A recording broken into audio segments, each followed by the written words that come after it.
We can start to get settled, if I can organize myself. I currently have a quorum of commissioners. We need to have 8 for a quorum, so there are definitely a few folks that we're waiting for, and we're going to actually make some adjustments to the agenda here presently. But first, let me welcome you. This is the regular monthly meeting of the Portland Human Rights Commission.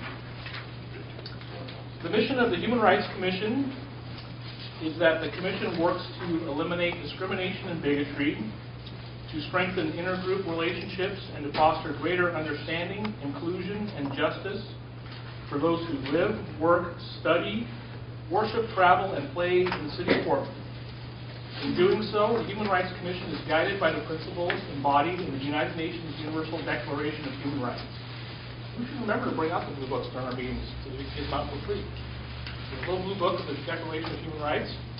And since we are spending our time this afternoon instead of watching the debates later potentially, I wanted to revisit Article 21 of the Declaration, which is Article 21, Sub 1. Everyone has the right to take part in the government of this country, directly or through freely chosen representatives. Sub 2, everyone has the right of equal access to public service in this country. And Sub 3, the will of the people shall be the basis of the authority of government. This will shall be expressed in periodic and genuine elections, which shall be by universal and equal suffrage, and shall be held by secret vote or by equivalent free voting procedures. So again, this election season, I would invite you to exercise that very important right to vote as part of your responsibility as a citizen of this community. So we've got all that. I'd like to give folks an opportunity to introduce themselves, the commissioners, and while we're waiting on a few folks, we'll also take an extra moment today, since it's potentially my last meeting as chair. Folks can, when you introduce yourself today, I'd like you to give us some thoughts, since this is fall, it's autumn, the time of change, and elections are sometimes about change. Tell us what kind of change you hope to see through your work on this commission.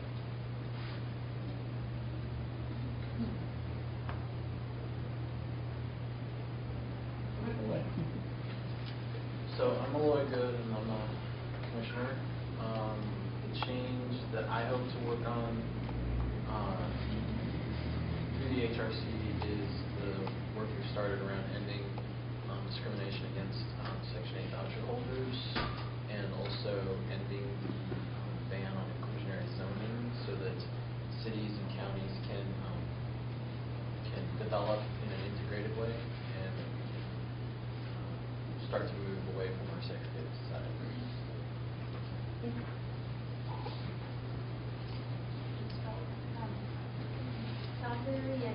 Good afternoon, everybody. My name is Donita Fry. I'm the Human Rights Commissioner.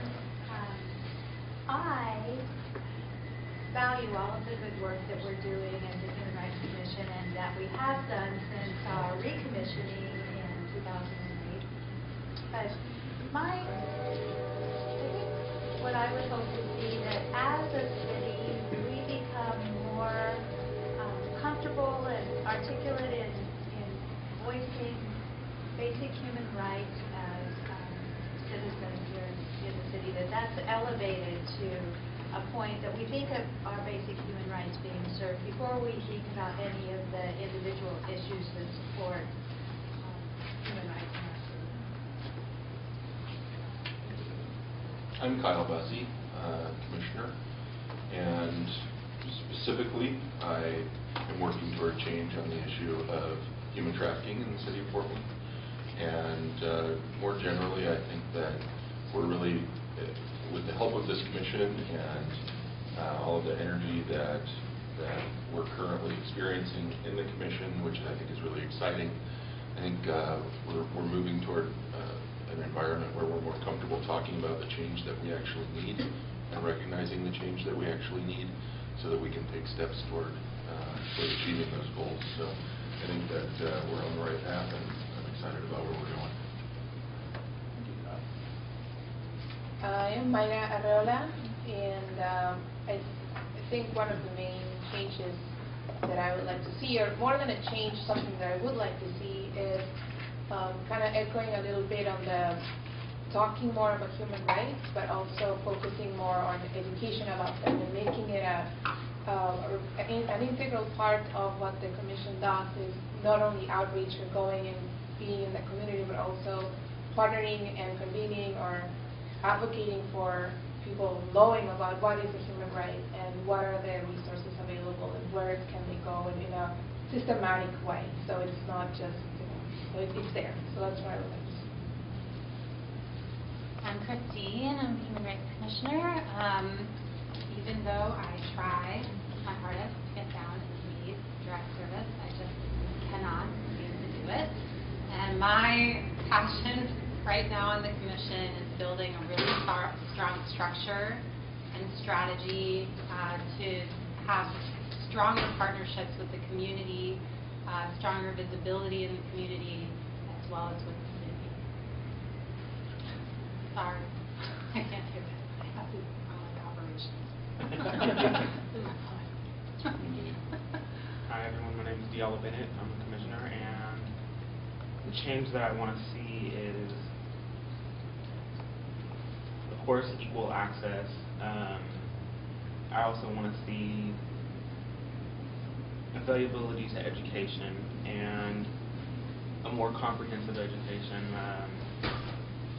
I think that they all touched on some key points about what the Commission is, what the Commission can do as far as outreach and structure. There's so many different human rights that I want to see changed and be more noticed in the community. And I'm really excited about the work that we're pursuing right now. I'm Amy Samara Krauskopf. I'm a commissioner. I am on the Human Trafficking Task Force, the newly formed Community Discovery Committee, which we will talk about later today.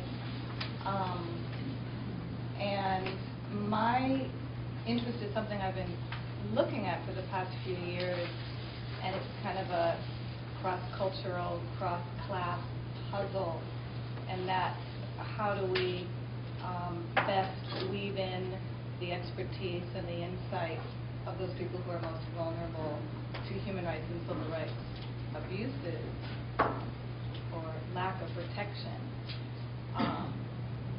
So how do we get creative and even experimental around that and make sure that the folks who need to be at the table are at the table, or the folks who need to have platforms have that built for them? And I'm Alan Lazo. I'm the current chair of the Portland Human Rights Commission. And for me, I'd like to see our work result in changing people's perspectives and giving them the opportunity to broaden a perspective that they might have and really understand perspectives that they might not normally reach out to, they might not normally embrace. So that's where a lot of my work comes from. Thank you, everyone. On the agenda today, we're going to make some changes in timing around, because we've got commissioners who contacted me around timing. Emily is going to be a little bit late because she attends another meeting before this, so I want to move elections down a little bit and move CPRC up, because Damon, who has a big piece to bring forward on CPRC, needs to leave at 5:30. So I don't know exactly how the timing will work, but so we'll essentially switch numbers 5 and 7. Okay? So we will do, we'll hear from Teresa, and then we'll have public comment, and then we'll do CPRC updates, and then we'll do, oh, and then actually, I'm sorry. We won't switch 5 and 7. We'll just bump those down. Then we'll do elections, and then we'll talk about the community discovery committee. Damon is walking in, but the agenda item that we need to add under CPRC is a request that Damon is going to bring forward for some funding related to the big project that the CPRC is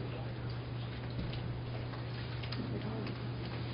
Yeah. Do you think it would be possible to move it up, to move the discovery committee up? Oh, in front of the elections? No, in the list, right? Yeah, just up in the list.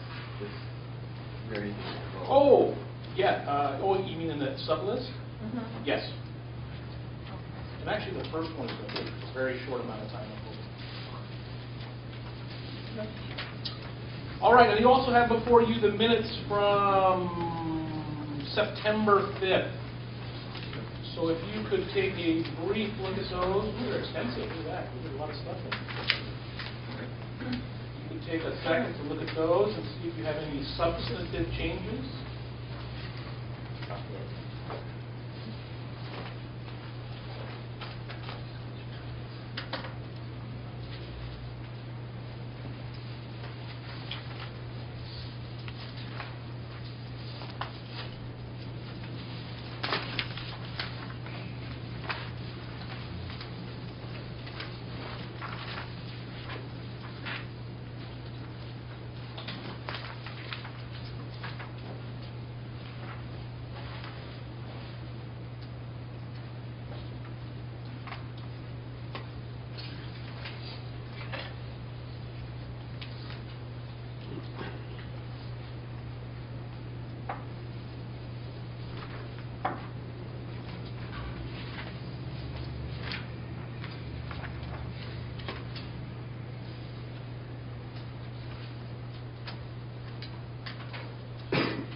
Substantive changes to the minutes of September 5th. I'm looking at return to item 6. I just noticed this, renaming a committee. Okay. So we don't have the new name of the committee listed. Do we need, is that important? So renaming a committee. So we did rename Discovery and Engagement. I'm just wondering if that reads clearly. Yeah, did we settle on the name of the committee by the end of that discussion? We split it. Yeah, I think we did. Oh, discrimination. Why don't we add there, renaming the committee Discovery and Engagement? Oh, wait. It's okay, actually. Yeah. I apologize. It's actually fine. Yeah, I think the Community Discovery Committee just came out with an email. My recollection serves me. I think that's. Can you remind me, Commissioner, what is the committee called? One more time. We believe today it's called the Community Discovery Committee. We believe. But the notes are right. We hadn't established that by last meeting. All right, I would entertain a motion to accept these minutes and our agenda for this evening. So moved. All in favor, show of hands and aye. Any opposed? Any abstentions? Fantastic, thank you. All right, let's proceed to our guests. First, would you like to join us here at the table? And oh, I'm sorry, I didn't allow the folks in the here tonight with us to introduce themselves. Let's take a second to do that.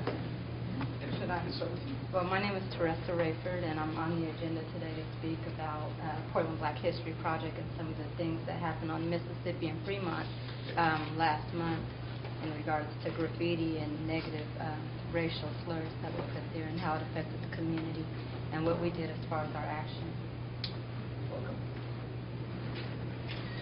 Mike Tabor, and I'm filming with Independent Media, and I put it on joanybuddy.com. Fine. Spencer Burton, community activist in North Portland, just came to listen and observe. Yeah, I'm Xiao Yang. I'm helping with the delivery of Epoch Times. It's an independent paper, so I would like to bring some issues around that. Thank you. Veronica here, PSU Public Health, Community Health Education, and Women's Affordable Housing Fund, and school health. So my interest is basically in the health of school children and how they do coming into the country from immigration and foreign countries.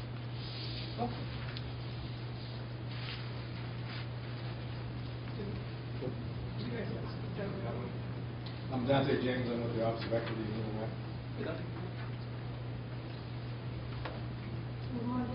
Portland Commission on Disability. Hello, my name is Jen. I also have to see my dad with medical time and come to this community.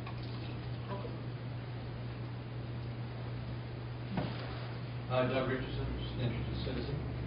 I'm Anna Valley from the Portland PCL and Portland State University. I've been working with the CPRC committee.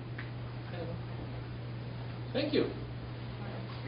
Let's go ahead and begin. Well, thank you, Mr. Chair. And I just want to say I appreciate your consideration in having me here on your agenda today. All of you commissioners, I think you guys are doing a great job in our community. And I just wanted to start off by saying that in your introductions of what you're looking for as far as your expanding of services within our community, one of the key points that grasped my attention was the opportunity for educating the public, which Mr. Bennett, did I say your name right? Bennett said. And I think that that's very necessary because the part that I play within our community is grasping and educating a lot of the people who don't know that the Human Rights Commission exists or a lot of other equity programs or organizations. And I think that's where we get our fair amount of disconnect in our community. And what I wanted to ask, and I know I'm supposed to be here giving a statement, but I just wanted to ask briefly, what exactly are you guys doing to connect directly with the citizens in the community? I looked at the on the minutes, and I know that people were inviting you guys to different vigils and things of that sort. I'm pretty sure that there's different agencies and organizations that represent different people that might be disenfranchised, maybe the disability people and the Black community and the Asian community and Hispanic community. But how are you working to get to the general public outside of those entities that are sometimes themselves disconnected from the people in our community and within the citizens? If anyone wants to say anything. Actually, one of our major agenda items tonight, I think we'll hope to address that. Part of the strategic planning that we did earlier this year helped us reformat the way we work to bring some of that forward, especially the community connection pieces that you folks have been planning around that might offer some. There's going to be a big focus from now on from the Commission on going out and connecting with communities, not necessarily through an organization, but also neighborhood groups, individual community leaders, anybody that we can connect with. So there's a stronger connection and a very big, in a way, listening component from ourselves to bring back to the Commission and bring issues, connect with projects, connect with causes, connect with anything, any piece where the Commission can support and learn from the community, so then we can act upon needs or tasks that come up. So we are going to embark in that, and I'm sure you've been talking with Amy, so I'm sure we'll be still connecting with you directly about updates and opportunities. And if there's anything that you think we should know about, please let us know. In this case, Amy has a good contact as well, or the yellow myself, or anybody in the Commission. We are more than open and interested in listening up as many things as possible. So, Awesome, it's very necessary because, like I said, a lot of what I do is what you guys represent, and it's kind of hard when you're just a general public, someone from the general public. But we need to let people know that you exist in a way that they come to you when they have these issues, and that they're able to go through a complaint process or a documentation process, so that they're able to get those issues on the record, and we can start with the resolution. And so, again, that's why I'm here today. The issue that happened with the Nazi signage and everything, one of the issues that I had as a citizen of Portland and as a person that's had a history dealing with racism, dealing with issues like that happened with our family at Possums in front of my grandfather's restaurant, and my dad had to make a complaint to the commissioner at the time. And what resulted was our police union went on strike and decided to protest safety in our community. They decided not to work for the people and to basically protest until they could have the commissioner fired or have those officers reinstated. And when you look 31 years back, and then you look at where we are today as far as black businesses and the safety of our community and the general relationships that we have with our local government and our police and everything else, it feels like we've walked backwards. I think we were a lot further then as far as the people being able to be heard and being able to see resolutions happen than we are now. And that's pretty dysfunctional when you're moving forward to be moving backwards. And so when that happened, I thought that maybe Portland would take that seriously. But one of the things that kind of took me to the side was that the Portland police, and I don't know under whose jurisdiction, but they talked to the Masonic Lodge, to the Grand Master, and they basically said, let's paint over this. Now, I don't know, because I haven't seen the public record or the police report or anything like that, but it was my thinking that when a hate crime happens, that's when the federal government gets involved. That's when the federal investigators become a part of that situation. And so I just wanted to understand, how do we, find out that information if the protocol was done correctly, and what do we do so that it doesn't happen that way again? Because I don't think that neighbors and police officers should cover up anything like that until there's a fair investigation that's taking place. I don't know if we lost evidence because of that. Taking pictures doesn't give you the type of evidence you need when people are walking around a crime scene and painting over it. If you interested in that. And so I didn't know if you guys had focused on it that way, if you noticed that, and if there was something that you were doing to basically follow up on it so that we can find out if it was damaging to the investigation. I was aware of it from you indicating it to me, and actually, Mr. Bryant's wife that next Saturday mentioned that to me, and she expressed distress about that. I haven't done anything in terms of investigating that, and I don't think anybody, I haven't heard of any. And I would be interested in following up with that. Because I think it's a clear violation. When you look at where we were before, when we asked for justice and we needed investigation, it happened immediately, and that was 31 years ago. Now we paint over those issues and we take them out of the media and they disappear, and there's no follow-up, and the public is not any safer because of that. We should note here that this body isn't an enforcement body. So it's very purposely that we haven't been given enforcement powers. Investigative, maybe, but really where I see us is operating at both a community and a systemic level. So taking issues and understanding is this a systemic issue in our community that we can help bring dialogue around, shine lights on, those kinds of issues. And so obviously for me, the issues that come up with this incident point towards continued systemic issues around what's happening in neighborhoods in our community and in different communities. So that's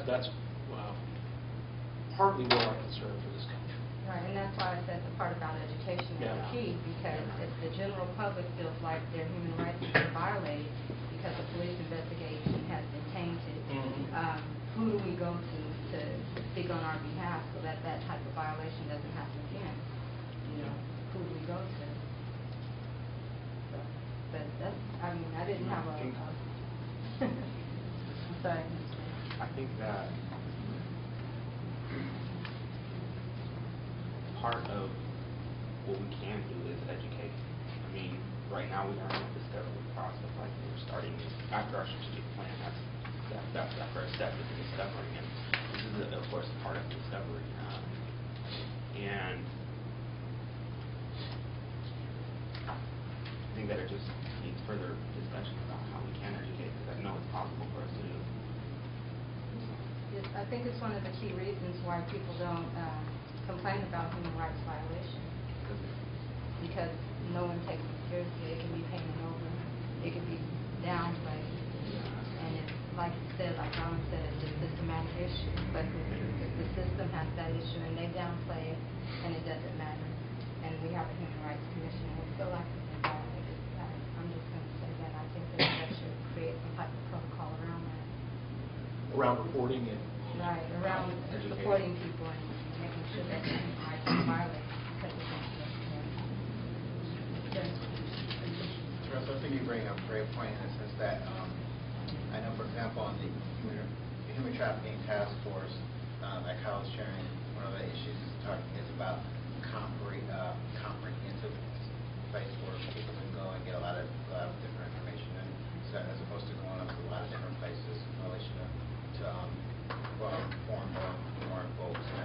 And it seems like what you're saying, or what I'm hearing, is that although we're not an enforcement body, it's important for there to be a place, or at least a network, where if there's specific something that's criminal activity, where do you go? Is it police? Is it the state related? Is it the bully? Is it U.S. attorney? It seems like I think you're making a really salient point, and that's kind of being I don't know if it would be a conduit for that, but at least for folks to know what's the next step, where we go. Is the community response going to happen here? Where's the legal response happen?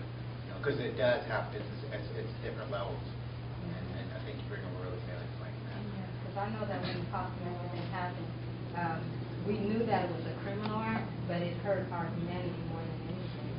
And I think that it hurt our city overall. And that's something that when things like that happen, whether it's our governing bodies, violating, or whether it's just a general citizen, we have to have that.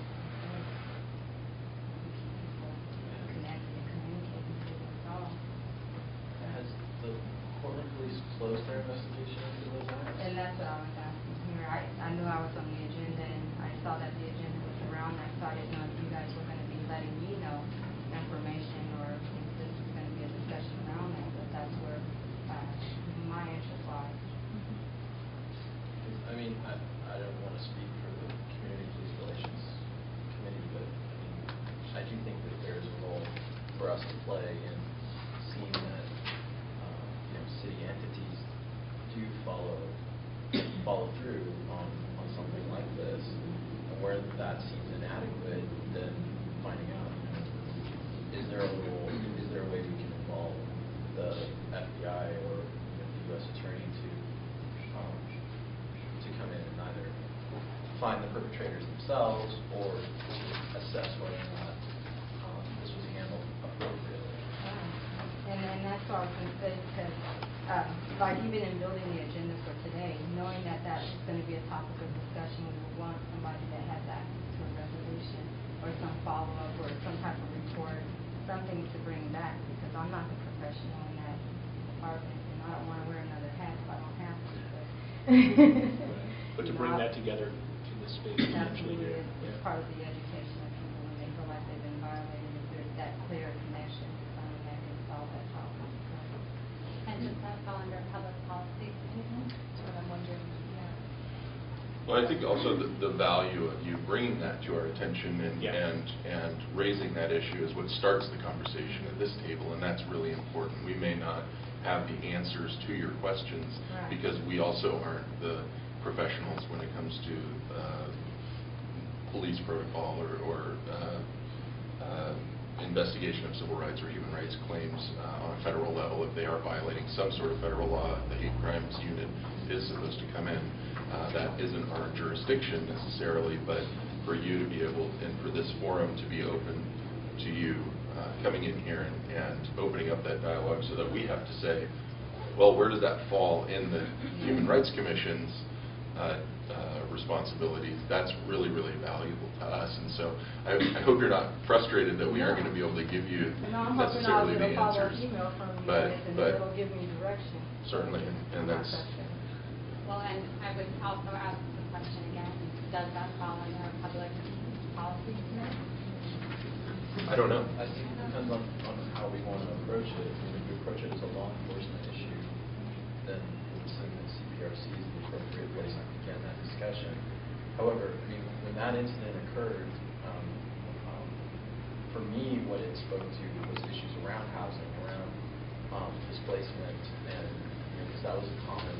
problem, and all of you who've been on our bus tour know, when we talk about I think you mentioned about the dead crossings and how these were efforts made to drive people of color out of neighborhoods that didn't have people of color to begin with. And so, I know that on the Housing Rights Task Force we've got a lot going on, but it would seem appropriate as for people to follow up on some of these things. I think that would be appropriate as well.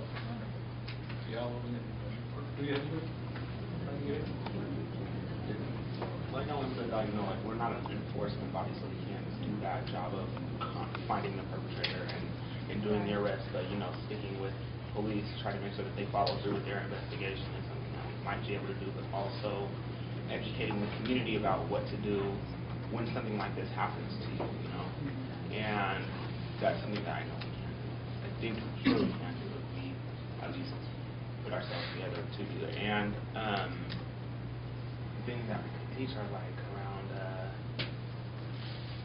how to know that there is racism in Portland, and what can we, I guess, do to understand that people are ignorant, and we can teach by inserting information that makes people feel more comfortable. Like, okay, yeah, I now know how to combat racism when it happens to me personally, or when it happens to my community, or whatnot. There's more to that too that I'm sure we can add. Cut it off after Davita's comments and move on. So I was just thinking that CPRC, the Community Police Relations Committee, we used to have a report out from the Portland Police Bureau about the hate crime incidences that took place from month to month in our city. And I will, at the October meeting, bring that back to our attention. That I feel like it's been brought up in the past too, that if we could be more consistent about having those incidents reported, that it would be more in the forefront for, as a subcommittee of the Human Rights Commission, to report back to HRC or put it higher up on our radar. Maybe collaborating with the housing subcommittee as well, because we, as a volunteer commission, our issues are so broad and so many that focusing on our strategic plan, how we highlight these incidents or provide education or broaden an understanding across the city about what avenues and what recourse there is in reconciling, or at the very minimum highlighting that this is unacceptable in our community, and encouraging a broader participation from folks who have ability to influence that change. A reporting system of sorts where people, if they feel like their human rights have been violated, there might be a platform where they can push that violation and you can let them know if it's not something that you deal with directly. Excuse me, could people speak up? It's really hard to hear. I'm sorry, that. Joanna. Thanks. So I would encourage that as a Human Rights Commission that we move forward with being really considerate and conscientious in our, like at our policy, at our housing, CPRC, in our communications committee as well. How do we integrate these connecting threads? I'm sorry, I didn't want to cut it off. I just wanted to make one other point, somewhat along lines of what Janine said. Emily is not here right now, but she's a member of our organization. She also is the coordinator for the Coalition Against Hate Crimes. So one simple thing we could do is just to make sure to check in every meeting with her about what's going on at the Coalition Against Hate Crimes. Or, because she's busy, she plays a slightly different role there, making sure that we send an HRC member to be an audience member of the Coalition Against Hate Crimes and let that person report back, since Emily's, we're all super busy. She has a different role with the Coalition than just being an observer. And that way we would be informed about what was going on. We might be able to answer questions. And Teresa, I hope you're aware that the Coalition Against Hate Crimes does exist. I'm not sure if you know who they are. But one of the human rights commissioners is the coordinator of the Coalition Against Hate Crimes. Her name's Emily Gottfried, and I think she's going to be here later on today. So if you're around after the meeting today, or even if not, you can get in touch. I'd be happy to speak to you and try to put you in touch with Emily if she's available, or if not, I've been a part of that group too. So that might be another group that should be aware of your concerns in this area. Absolutely. And again, I just appreciate you giving me the consideration and putting me on the agenda so we can focus on the topic. Thank you very much. Again, the value, I think, from obviously an incident that is a terrible stain on our community is that it gives us the opportunity to help understand what the community needs from us. So I think that's the richness of the conversation we just had. Something for all of us to hold. So thank you very much. Thank you. And thank you, Amy. Thank you. I will echo what Joanne said, because for the first time I sat in a meeting over there, and it's very hard to hear. It is surprisingly distant over there. So, Mr. Chairman. Yeah, can I suggest, because I know representatives of Epoch Times are here to present testimony too, if folks could sit here, then we can project this way. And Michael can see your face on camera for independent media. That may be a plus or a minus for some folks. So, now is the time when we have public comment. Is there anybody actually signed up for public comment? Yes. Representatives of Epoch Times, the Chinese. Did you sign up too? Yeah.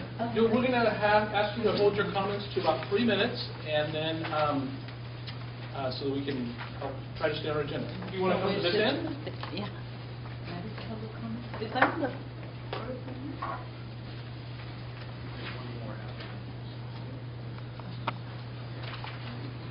Could you give us your name again?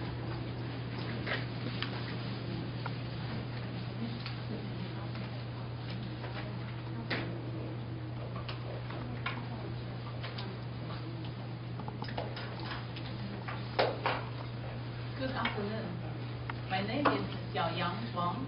I'm helping with the distribution of the Epoch Times importance. The Epoch Times is an independent newspaper. It reports news responsibly and truthfully so that readers can increase their understanding and the respect for their neighbors next door and around the world. In its approach and content, the Epoch Times upholds universal human values, rights, and freedom. A special strength of the Epoch Times is its coverage of China. Today, the world is increasingly looking to China as it goes through tremendous changes. People want to understand better what is happening there. The Epoch Times reports stories and airs opinions through the original reporting, which is unavailable elsewhere. The Epoch Times was the first to report the outbreak of SARS in China, the brutality of ongoing persecution of Falun Gong, and of organ harvesting from live Falun Gong practitioners. Its editorial, The 9 Commentaries on Chinese Communist Party, has started a movement of Chinese people withdrawing from the Communist Party since 2004. Regarding the current power struggle within the Communist Party leadership, the Epoch Times has continuously provided insightful analysis in its series of Chinese regime in crisis. Today, I'm here to bring your attention to the vandalism to the paper's importance. Although, over the past 8 years, we have encountered many disruptions to the paper and the paper boxes, the recent escalation of consistent damaging seems to be more organized. Since early July, we regularly found the newly delivered paper being either stolen immediately or stuffed in the bottom of the boxes, and often buried under a large amount of other free newspapers like the Epidemic Week, Portland Tribune, Asian Reporters, etc. We also have received emails from readers reporting the sudden disappearance of the paper in other areas outside of downtown. So it seems likely that the vandalism is done by some people who are afraid of the subject the Epoch Times is reporting on. They fear the American public becoming aware of what is going on in China, especially the unprecedented crime in human history of organ harvesting from living Falun Gong prisoners of conscience. which is behind the cases of Gu Kailai, Wang Lijun, and Bo Xilai you may have heard often recently. We feel that the issue is critically important to the environment of our local community and concerns everyone. We call for your attention to the matter and your help by any means you may have to expose the action and stop the action. Thank you very much. If you have any questions, Any questions? yeah. What age? The Epoch Times. I got some papers if you're interested. On the yeah. We have delivered for since 2004. Well, have you reported your Yes. suspicions to the To police? police, And has yes. that gone We anywhere? have lost at least about 7 or 8 boxes, or maybe more, over past years. Each time I reported to police, but they just say we just have to pay attention, but because we can't really catch them. So for the papers, past 2 weeks, we start to go back each day. So it seems like it's better. We only put a little small amount in each box, and then go back the next day. It's like it's a little better. But before, of course, we know people vandalize newspaper boxes, but this time it's become more obvious. It's almost like somebody is going to work and just go around and do all the similar things to all the boxes. So, Have you reported that specifically to the police, the more recent pattern? No, because obviously we don't have the evidence. We just see the papers being stuck to the bottom and filled a whole bunch of 11 weeks or Asian reporters, so no one can even pick from the bottom, and becomes very obvious. So I do think it's an issue, at least it's an issue of freedom of speech, and but deeper than that, there's a really just the crime against humanity being clearly exposed by the paper, and it's very important for all of us. Any questions? Thank you. Sorry, do we have a way of getting in touch with you? Do you happen to give your information anyway?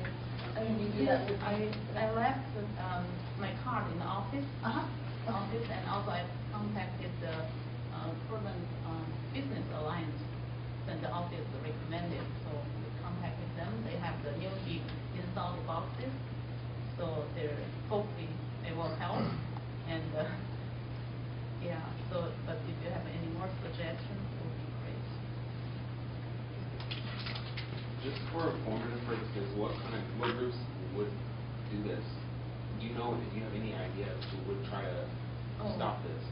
I feel it's the Communist Party is behind, because in other areas like in LA, in San Francisco, New York, this kind of vandalism harming is very obvious, and also several times they even caught the person who did that, and by the police.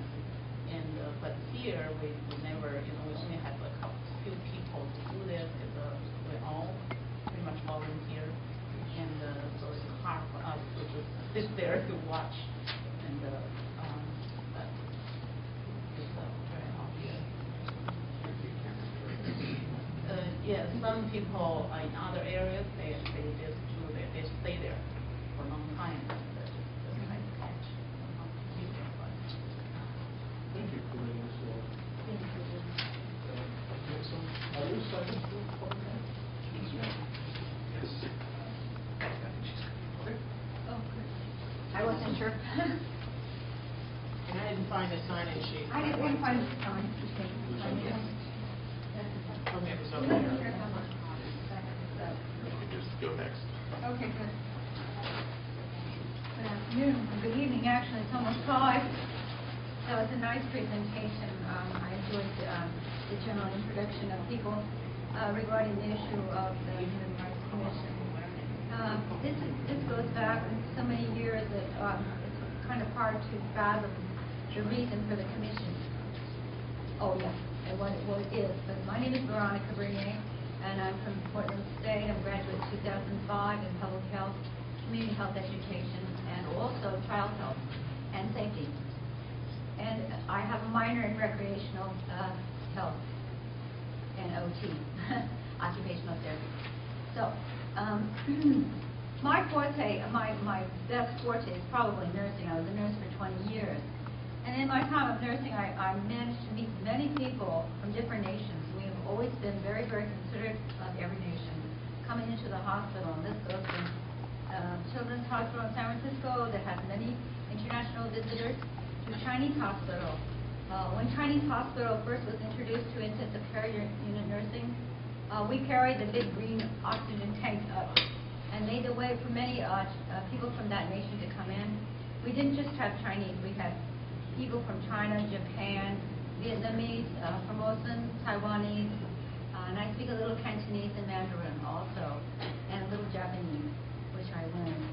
And I learned many things from these people, that cultural traditions, but also the way they treat children is very important. And universally, with organizations like the World Health Organization and it's called UNICEF, United Nations International Children's Education Fund. Those kind of organizations look after the children, their rights. And they parallel your search for basically charting and looking at human sex trafficking, which is different. But the age can vary. My focus is more with younger children. I was a nanny for 6 children, and I do believe that in that time of being a nanny that there were a few of them that came in from different states and possibly a couple of different countries. And you never know with an extended family where they come from. But more than that, when you find a child that's out of the country, you must think about what country they came from and about the rights there, and also I think about the treatment of children there and culturally what goes on. I found out in Chinese hospital, the people like to drink hot water instead of cold ice water. Found out this out real fast. They like hot water because it helps to the ki energy to come up and make them more healing. So I went along with that, and I learned a lot, and I learned more Cantonese and Taiwanese and Mandarin and Japanese.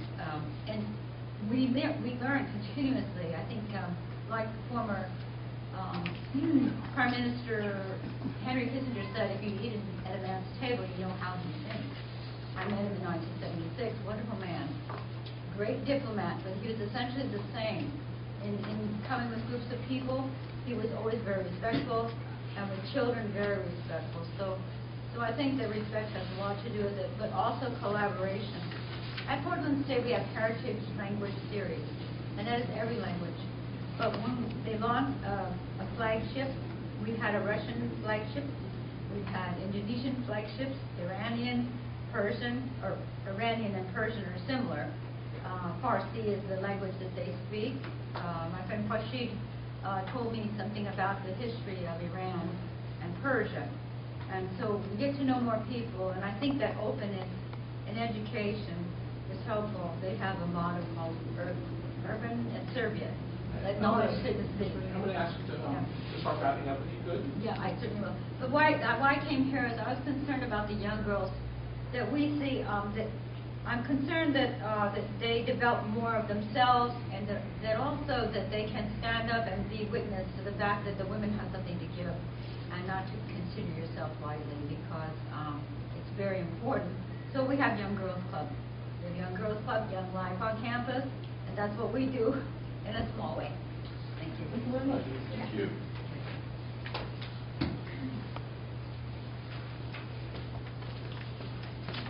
Joanne couldn't find this information. Yes. Is there anyone else besides Joanne that wants to speak this evening? Joanne, welcome. Thank you. Good afternoon. I am Joanne Hardesty, and I thank you for the opportunity to speak to you.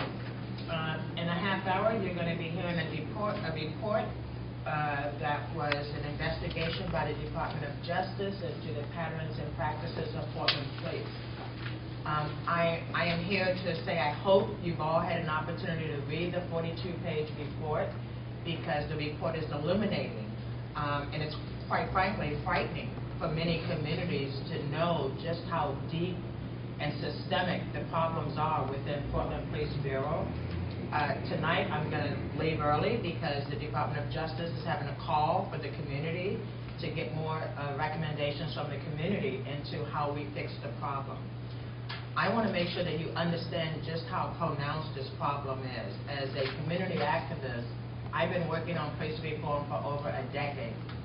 And it wasn't until the community stood up and said, we've been getting kind of shined on for the last decade. We need the federal government to come in and do what we are unable to do for ourselves, which was to fully investigate what goes on inside Portland Police Bureau when over and over and over again what the community hears is that people were killed, they were unarmed, and it was within politics.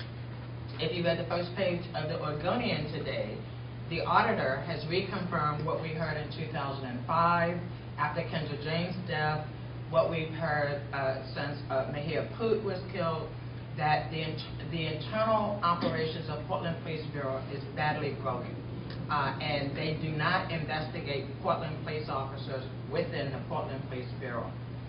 This is the community's really, I think, the only chance this generation for us to take ownership of our police department and to make sure that the police department works for all our community. What you'll see, what you would have read if you read the report, is that even though the report was focused on what's happening with people with mental illness, what the report tells you is that there's a culture of disrespect for people who the Portland Police Bureau believes have no power.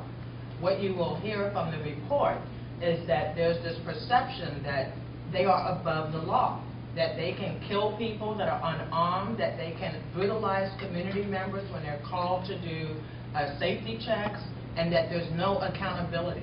Right now, we know that, thank goodness, we have a mayor who's willing to take it to the mat to fire a police officer who took himself out of the line of communication and made a decision to shoot and kill someone in the back. Excuse me for getting emotional. I've been, when you've been working on these issues for as long as I've been working on it, and you've been shined on as long as I've been shined on, and then you read the media after the Department of Justice does a thorough investigation, and what you hear from our police chief and what you hear from the police union is that there's no problem with Portland police officers. If we just fix the messed up mental health system, the world will be fine. I encourage you to read each and every word of that report because it lays out various scenarios of community members who are in distress, who called for help, and they didn't get help. They got punched in the face, they got tased, they got brutalized by the people who are sworn to protect and serve them. Now, on October 12th, there will be an agreement signed between the City of Portland and the Department of Justice with the federal courts. It is my hope that the Department of Justice supports the community's efforts to be in control of this revamped process, whereby there will be mandates that the Portland Police Bureau will no longer be able to say we can't do whatever it is that the Department of Justice mandates that they do. But I got to tell you, unless we have a Human Rights Commission that believes that this is the biggest civil rights issue in this community ever, and you are paying attention, and that you are engaged in a reform effort, we are going to be screwed. And forgive my language, we are on tape. But the bottom line is that if we don't own this police department, we're going to end up getting what we've always gotten. And what we've always gotten is no reform, no changes, no accountability. And I'm here to say it's time for accountability. The Department of Justice has spoken, but guess what? They don't live here in Oregon. We do. And if we want the kind of police department that's going to respect everybody, we've got to work to make that happen. So I hope you will join me and hundreds of other community members who've been working on these issues for over a decade to make sure that, A, you don't let the police shine you on, because I've been at some of your meetings, and what the police tell you is happening as compared to what's really happening is as different as night and day. And if you're not asking critical questions, if you're not challenging the information they're giving you, then you become part of the problem too. And so I thank you very much for your time. I want you to know that there's a huge community out there that has high expectations that this time we're going to actually get it right. And if we don't, then we're going to all be at fault for our failure to respond to the Department of Justice mandate that we do things a lot different. And my final thing I will say is I'll give an example of the insanity that we're dealing with when you're trying to reform the police department. I was at the city council last week for so-called an amendment to a contract that would have hired the same psychologist that has been that continues to have his contract renewed for the last 11 years. Now, if we're serious about really thinking about policing differently, you would think that we would have some criteria to determine who makes a good community police officer and who comes in with a mindset of we've got to contain and control. I would think that we would want to shift to a community police model. So I'm at the city council meeting that's supposedly just a 30-day extension, and guess what? They're trying to slip through a 5-year new contract for this same psychiatrist. Had the public not been paying attention, reading the agendas, that contract would have passed city council, and most of the city council members would not have known that they had actually signed, they had confirmed a new 5-year, $488,000 contract for that psychologist. Now, the community's doing this for free, right? And so the people that are supposed to be watching out for us have not done an effective job. So since you're where the buck stops, as far as the Human Rights Commission, you know, I'm asking you to step up because we need all the help we can get. Thank you. Do you have any questions for Ms. Wilson? Yeah, I've got a couple. I've noticed that Via Ministerial Alliance is hosting, they're inviting folks to a regular meeting and also to city council. Do you want to just announce that to us so we know how to move in if we want to? Yes, so tomorrow's a very, very busy day. At 2 o'clock will be a city council hearing to pass a resolution to allow the mayor to continue his fight to keep rush hour off the police force. And that will be at 2 p.m. tomorrow. The psychiatrist will be on the agenda shortly after that rush hour thing has been completed. We anticipate that's going to be around 3. My understanding is that it's back on the agenda because they're going to renew his contract for 30 days, which is fine, except it's unclear what happens in 28 days when the contract expires again. And then at 5 p.m. at PCC Cascade at the Student Center in room 302 from 5 to 6 p.m., the Albina Ministerial Alliance will have a general meeting. Then at 6 to 7:30 p.m., am I talking too fast? I do talk fast, I know. I'm from Baltimore, I'm sorry, I can't help that. So you got that? 5 o'clock, AMA, PCC Cascade, Student Center, room 302. At 6 o'clock, there will be a community forum that will provide information to the general public about the Department of Justice investigation, where we are in the process, and then what the next steps will be for community members to get involved and engaged in that process. And that will be from 6 to 7:30 at the Student Center in the cafeteria on the west side of the cafeteria. I'm just remembering I actually did forward a lot of that to you all just a couple of days ago. I have another question, if I may. What is striking to me from a couple of sources is the suggestion that we need a revised and or stronger community oversight model or strategy. Can you That is such an understatement. We need an independent police review process. What we have now does not independently review anything. It does not actually even review, it supposedly reviews what the police have reviewed, but as the Department of Justice said, their quote was that this is a failing system of public accountability. You know, it's just they created a map that just showed how convoluted it is. So if you're the public, the hope is that you just get worn down so much that you won't follow through the internal process, because it takes years for the police to tell you that they did nothing wrong.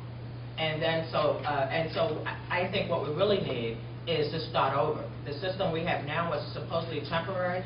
12 years later, it does not work. Any other questions? Thank you for your time. Thank you. Okay, is there more public comment? Before we move on. Yes.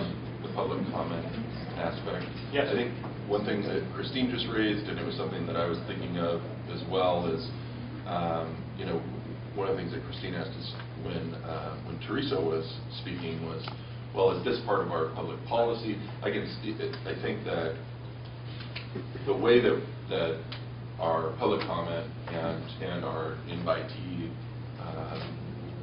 parts of our agenda are formatted sometimes risk the possibility that somebody will come and speak, and then we may not be able to follow up with them. We may not be as accountable to the people who come to us as we might want to be.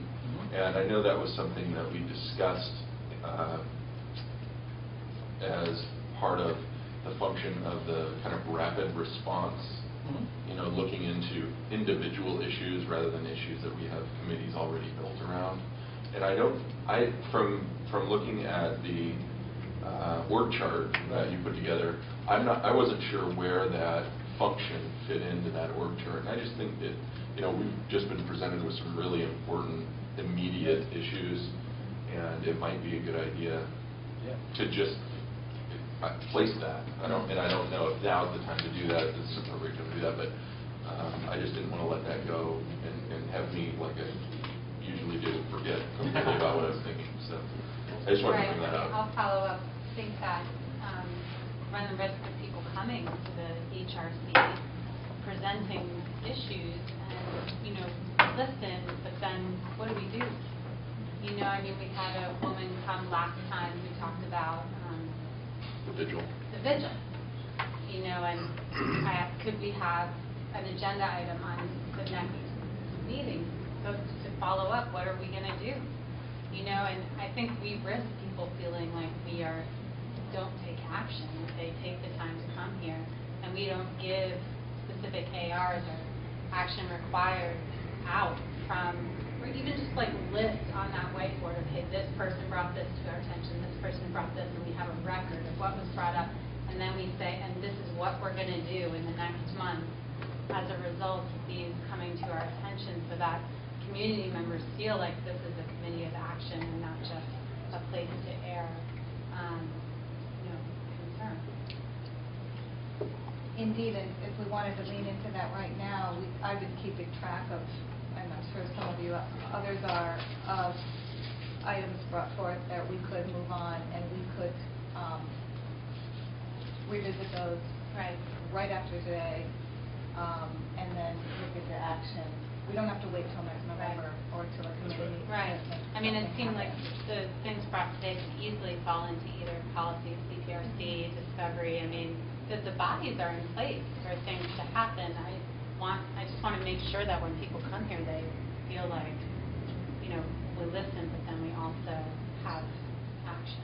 So there's two things. One is that I think it's a bigger question that we should probably try to answer now, but I think it's one that we need to answer. It's one that we need to be strategic about, I guess is what I would say.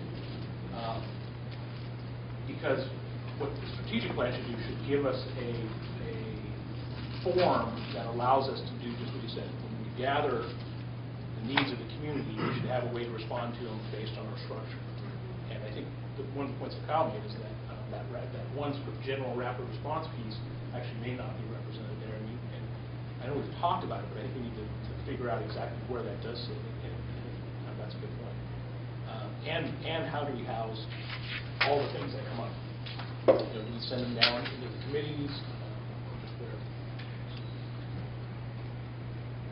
And if we're talking about assigning, are we talking about assigning a committee or a person to look into this specific issue? I mean, I guess I'm not sure. Yeah, I don't know that we have an answer to that at this moment either. But as far as the issues that were presented today, are we willing to? Is anybody willing to? Are we willing to ask someone to take responsibility to at least investigate the things that were brought forward, and then maybe take 5 to 10 minutes in the next meeting to report on the things that we discussed that were testified to at our meeting? I don't know. I mean, that might be a good way to deal with it, where we have some accountability. I mean, it's almost like we have like an accountability function that we need to pay attention to. Regarding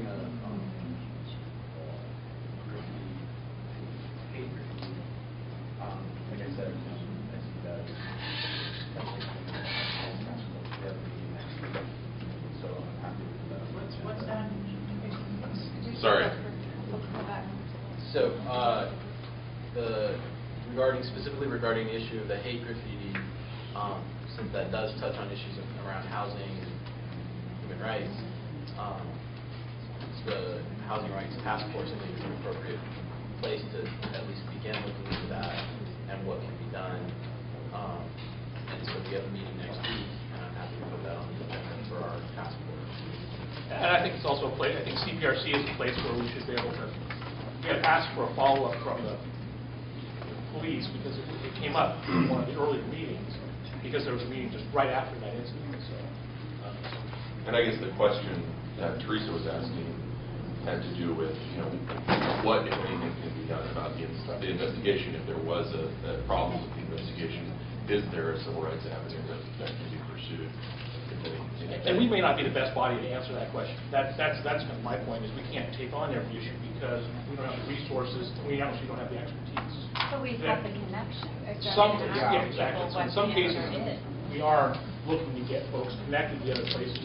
Well, and that's really something, that's when I was saying, at the next meeting, we could take just a few minutes after public comments saying, I looked into this, I referred them to the Federal Civil Rights Task Force, because that was the best referral that I could find.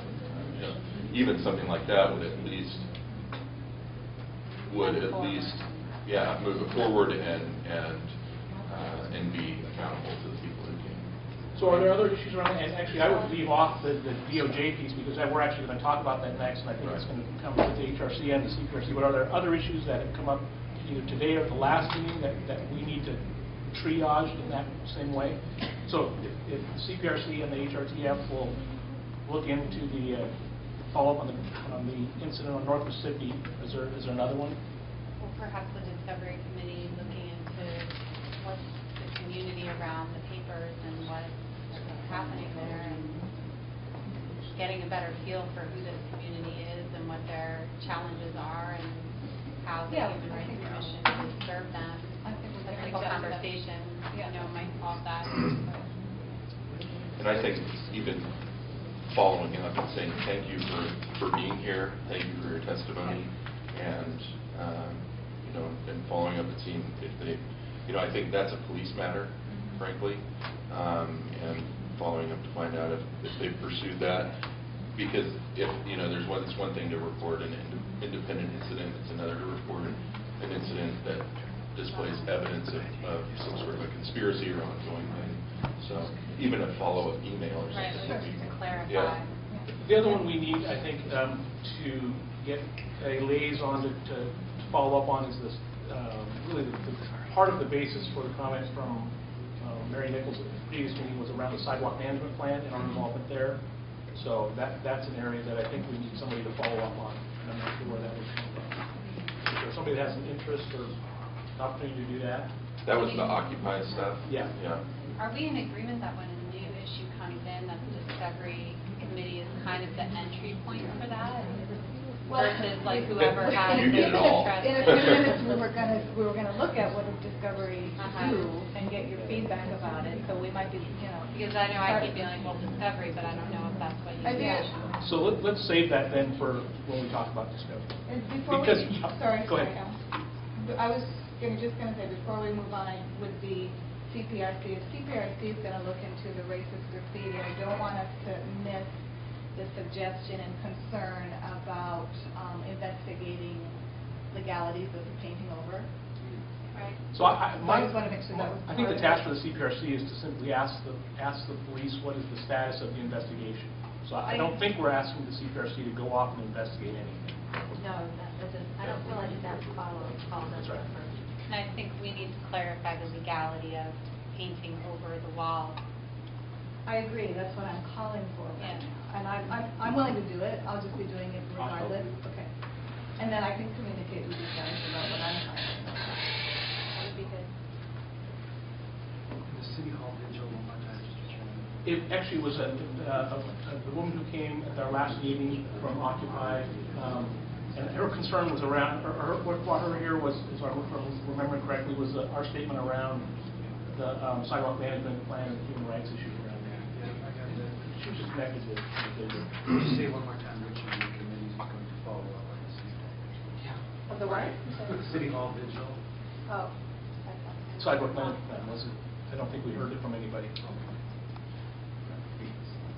Would the Community Discovery Committee be willing to just reach out to Mary and find out, and I've got her email here, find out what the status of her group's activities are, and Yeah, absolutely. I if think there's we should. anything that we should know about. And you want to touch base with Commissioner Fritz's office on the Sidewalk Management Advisory Committee.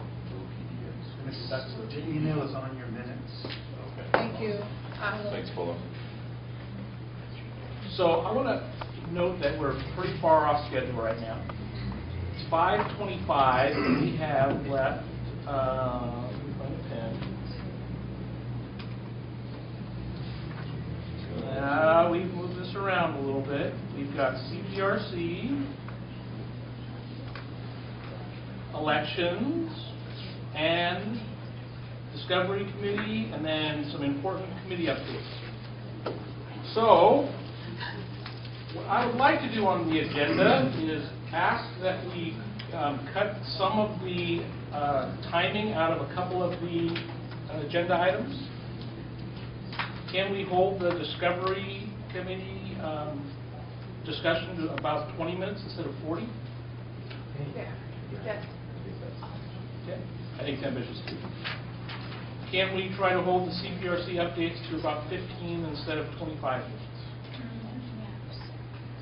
And I'd like to go to the CPRC updates next because the question I want to pose comes directly from some of the public testimony that we just had around what an appropriate response would be from this body to, there have been 3 major activities around the Portland Police Bureau, at least, being the DOJ report that came out in early September, the Employee Relations Board ruling regarding Officer Froschauer, and then also the City Auditor's report or review around training policy analysis.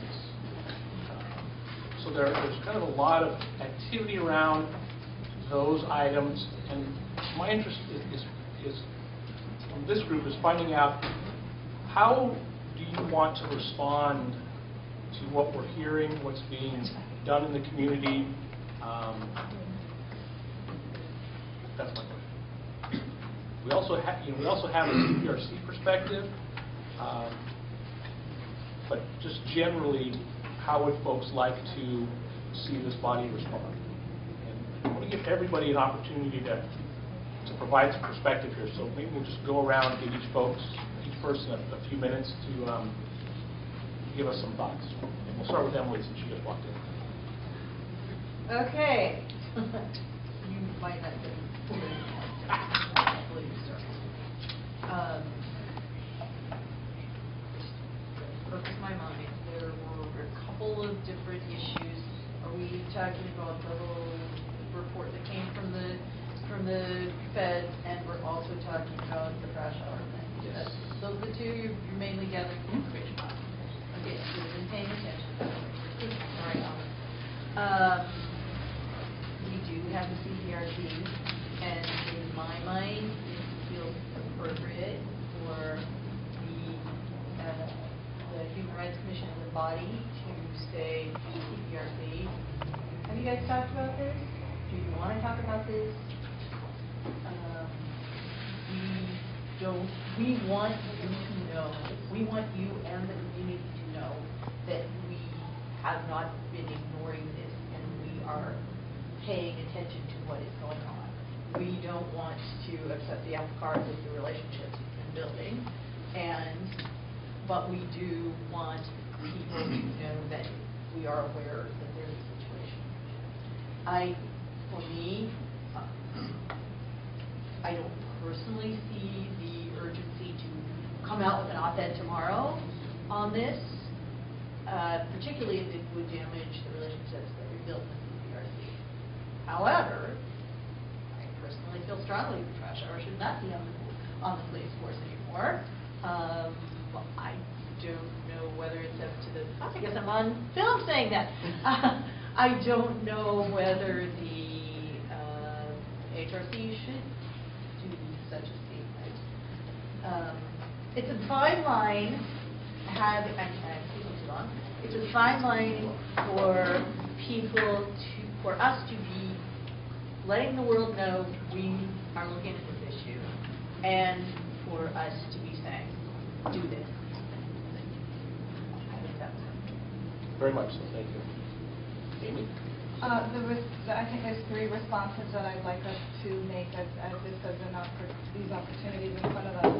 The first is I feel strongly that we need to identify the fact that we have this fragile situation where, as you just described, where the CPRC has built a tremendous trust and respect within that committee, and that we don't want to jeopardize that.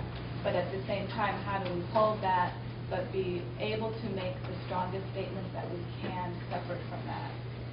I think that in terms of police bureau issues, that's something the commission needs to figure out creatively pretty soon.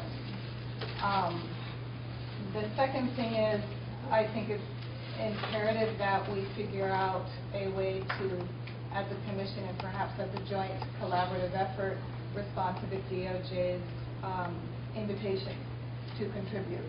So that got started earlier or a couple weeks ago perhaps, and I want to know what we want to do to follow up with that, and just make sure that happens in the most comprehensive way that we can. There was a starting moment where we were going to work with Cop Watch on that, so I think we should follow up on that if we're in agreement to do that. I wouldn't couch it that way. Okay. I apologize. I should say I started that. I made an introduction. And then the third one is I would love to see us involved with helping remodel a community oversight body. And that's it. What Amy said about remodeling that, also, as a Human Rights Commission, we are, in a way, the voice of the community. We are trying not to put only our own issues, but the community's agendas. And what I hear is that they want to reform of the, I guess, what is the police justice, Public Police Bureau. I think that our relationship with the police is not something that we need to worry about too much if all we're doing is being compassionate about what's happening in the community and saying this is what they need, and also giving ideas about what could happen in that reform. Like, for instance, I know that police officers that really look out after their community in smaller communities, they know the people who are in the communities in ways they're actually mentors to these people in the communities, telling them these are your rights, or this is how you can stay out of trouble. They know these people by name almost, just ideas like that might be able to help the Portland Police Bureau and the community. Thank you, Bill. Well, I second a lot of what was already said, but I would hope that we would ask the CPRC if conversations are going on about this and what the thoughts are moving forward. I feel very strongly across the board in all topical areas that anything we're working on, we're here to take the voice of community members forward, and I'm mindful of relationships and wanting to be delicate wherever possible, but not to the extent that it compromises representing the issues as they're brought forward to us. So, I don't work in the CPRC area intimately, so I'm not the expert, in terms of other members of this commission, but I would just hope that we wouldn't take too much a back seat in having those difficult conversations, since we are hearing and we know otherwise, in conversations we have with community members, that this is a priority issue. So and then beyond that, I would like to see facilitated conversations, if at all possible, bringing people together, addressing these issues that have been brought forward, But I would also like to see more systems reform in the policy area wherever possible. And I know there has been looking at the use of force policies, but there may be other areas that we could have a voice, and I'd be interested in exploring them. I think I'm, mainly interested in hearing the CPRC update and their perspective on the report, given their work with the Police Bureau and their connections there and what they recommend. I agree with most of what's been said. I also think very strongly that the HRC should have a voice. That there is an understanding that no matter what committees or groups or task force with there are, the HRC as a body has a voice, and that ideally wouldn't affect the relationships, because that's a general understanding that it's representative of the community, not of a group. And I would like, and since CPRC is already really involved in that, I think it will be a really good fit to kind of have the CPRC guide that process, and then HRC make that final decision on what's. I agree with everyone who's been saying that we need to be guided by our principles. We need to act for the community first. I also understand that we've established relationships, and we've established those relationships in order to be able to have these difficult conversations with the Police Bureau. That's one of the purposes of the CPRC, is to facilitate these difficult conversations. So I don't think that we should feel like we can't speak truth to power and speak truth to the Portland Police Bureau about some of the concerns that we in the community have, because we are responsible to take those concerns to the community. We should do it in a very respectful way, because we're working with them as members of the Portland community. And I don't think that we should be unable to do that. I think everybody on the CPRC is sophisticated enough to be able to have difficult conversations in a respectful way. But we shouldn't avoid those difficult conversations, because these are really important issues. But I'm not an expert on the issues, and I would defer to the experts and those on the CPRC for their recommendations. That said, I also think, in addressing some of the things that Joanne was saying, that we do need to have someone involved in the activities that are going on right now, to be able to make sure that somebody's at the city council meetings where issues like the psychologists are being brought up, issues like Fresh Hour are being brought up, because we need to have a presence there as the Human Rights Commission of Portland. And if we don't have a presence there, then what good are we to some people? And I really think that that's important. And so I think that even if we don't agree with everything that some of our partners in the community say about the Police Bureau, and we probably do agree with a lot of what they say, we need to be there so that we are making informed decisions about our own recommendations and our own actions with regard to this issue, because this is an extremely important issue, both in communities of color and in disabled communities. I mean, that report is very disturbing. So we need to be active. Janita, do you want to go last? I was going to suggest that. Okay. I think the HRC needs to have its own voice and approach to how it deals with these issues. And I think it simultaneously needs to utilize the CPRC as an arm to build partnerships with different agencies.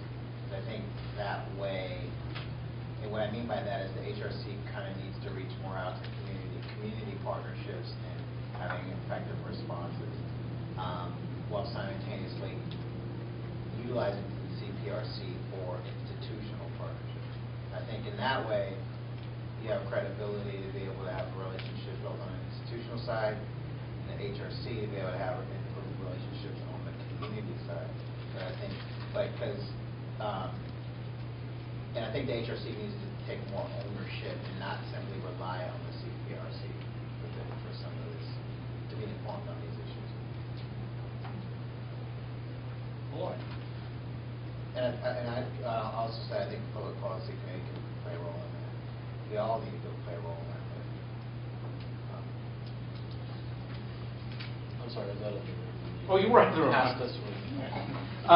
We were asking folks to, what I wanted to know from each commissioner individually was, how should we as a body respond to these activities of the police of late, the DOJ report, the ERD, which is the Employee Relations Board decision around officer crash hour, and then the city auditor's review of their claim analysis. So, you kind of got a sense for what folks are talking about, that CPRC relationship, the voice of this body reflecting the community. Well, I mean, so for me, while I haven't read the DOJ report or the auditor's report, but the snippets that I've gleaned, there's nothing new. I mean, we know this stuff.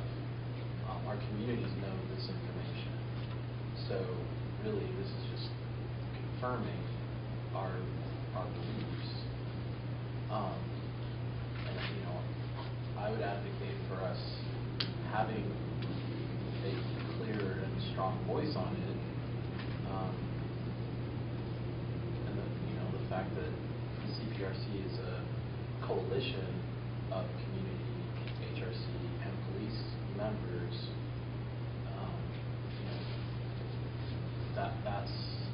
that's there, but it can't. We have to be able to speak the truth, and the truth is we know it.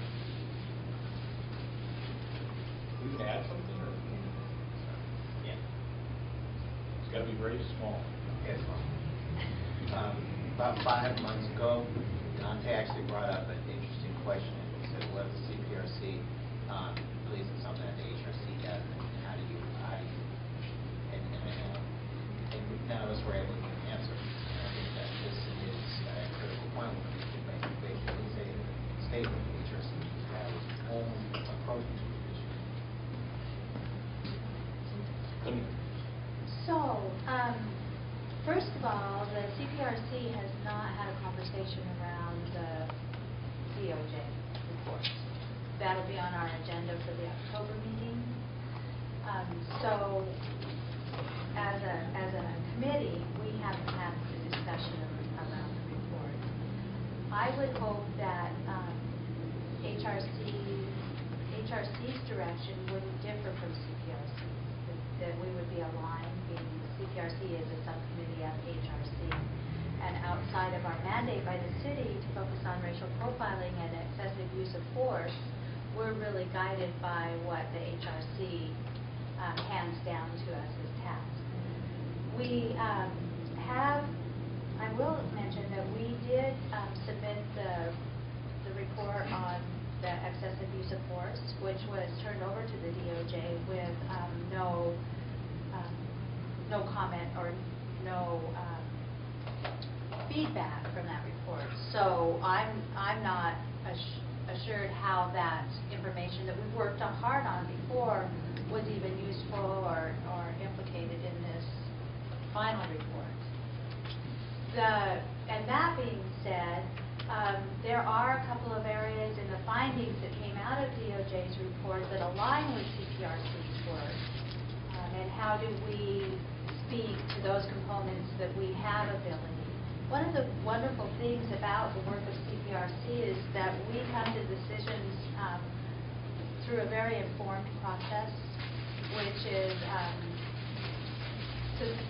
we bring in the experts that tell our committee members about how these things come to be. And so our decisions are really grounded in information. Plus, we have the rich relationships around that table and can have those very frank and candid conversations, I feel, with strength. So we have the areas, well, and then the other thing is that I think where we're at a point in our ability to really impact or you'll come forward with recommendations or impact with the work that's going on right now following the DOJ report, is that it's really involving systems too, that we are limited in our ability to really make solid recommendations that could come to fruition or make much of a difference at this point, considering that it's across systems, mental health systems, response systems that are, and then we're limited by arbitration and ordinances that are in place within these systems, so it's really very complicated. Then we have the opportunity to, I think, explore it even further in the city's training advisory committee that's being formed, where we'll have representation from 3 members of CPRC, and we're discussing that be a human rights commissioner, a police member, and a community member that can, I think, more deeply follow some of these longer term system issues that have to be addressed. So, where does that leave you guys feeling? Do you have questions or comments? In terms of the shorter term, what are you seeing as CPR response for what specifically what Alan was pulling out? Well, inquiring about. I think that if the HRC were to make a public comment or recommendations after following the findings, that we really can highlight our relationship to the work, absolutely highlight the community's desires for different way of doing business. I was in Assistant Chief O'Day's office today, and while I was waiting, the big emblem on the wall, community policing, really impacted me. Like, how do, that's our charge, is to do, that's as HRC, how do we really focus on that community policing? And that's what CPRC is, Community Police Relations Committee. So, there's these different aspects that we could come up with a statement out of, really highlighting the history of what it is we've been able to do, what community is calling for, and what our opportunities are to move forward. I just want to add that what the community is calling for piece, I think that's where we can be informed greatly by what folks are saying here, folks are saying. And I guess one of the things I noticed, because they know, they have it written out, they're saying. They have. I have the AMA response, and so I'm grateful that we have connections to the community that allow us to get that input. But one of the things I noted, for instance, was that the report is disturbing and very much focused on those folks who are suffering a crisis around mental health. It just comes in that report over and over again.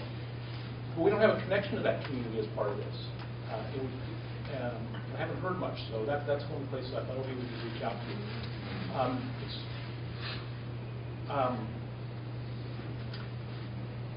So it's interesting because I'm hearing in a way about 2 responses. And I'm hearing both. Some folks say 2 responses. Some folks say 1 coordinated response. And that's my next part of that is which of those paths would serve us best. Frame the 2 again? Well, two separate, an HRC and a CPR response. Did I not hear that, or no? A response that reflects both? There was conversation. I just really liked Ashley's response regarding policy, using what we've learned and our relationship to, even if it isn't quick, even if we're not out there saying something tomorrow, to be part of policy change that comes from this. I'm sorry. I've had a long day. But it was good said. And I have been.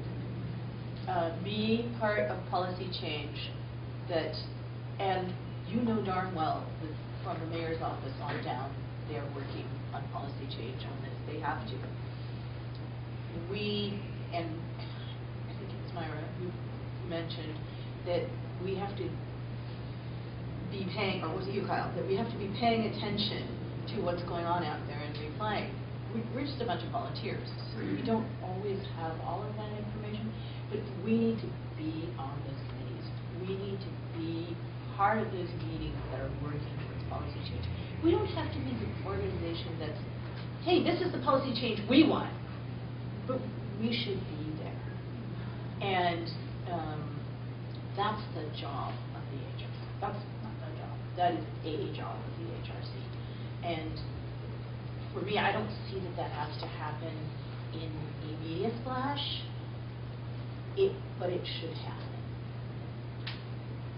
I want to note that we are getting very, very thin on time again, and so I want to hear some comments, but I think we need to set a direction for our next moves. And I will say that I agree with Emily.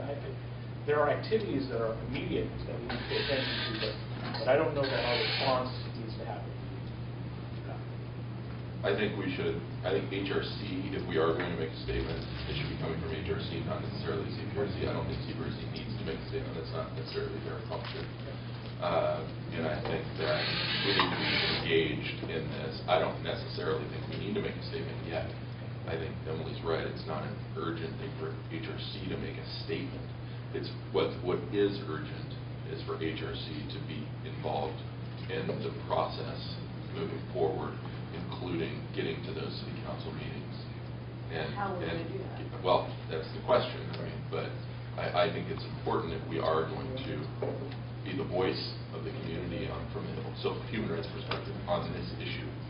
We can't do it unless we have some sort of presence at those meetings. Two things. I think it would be a mistake if we don't act in response to the GPOJ report before the deadline of invitation that they have made to respond. So I certainly want to see that happen. And the other thing was I was hoping to help move us into action, and I'm happy to get us there on the whiteboard and mark something. Does that make sense to you? Sure. Yes? They are, sure, Okay. are they on the whiteboard? Yeah, I'm What happy is to the play. deadline? Can Well, you remind us of what the deadline is to give October your 12th response? is when the, Well, it's tonight at 6, Yeah. a few minutes, and then tomorrow at 6, from 6 to 8 will be a phone conference where they're taking information in. They told us prior to this, however, that we needed to have our comments in by Monday of this week. Okay, that's So they're taking more to now. So, Yeah. yeah. Okay. yeah, my concern is that we may not be equipped to make the kinds of recommendations that have come out of bodies that have a great deal more expertise than we do, but we certainly have an opinion about what should be happening. Maybe that's what Amy is drawing up for the DOJ. Gathering input, you mean? Joanne mentioned the deadline. I just wondered Yeah, it's who is sponsoring this meeting and gathering. I missed your presentation. So the phone call today and tomorrow is being sponsored by Michelle Amanda Marshall, Oh, okay. the U.S. Attorney here, Okay. but the D.C. Civil Rights Division will be on the phone, and so it's a joint effort.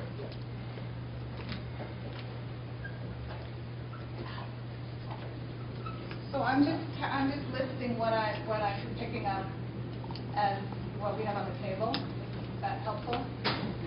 Okay. Well, I mean, When does the CPRC need to talk about this? On the 17th. I mean, I feel like Yeah. the CPRC is way more equipped to come out to advise us than we are to advise health.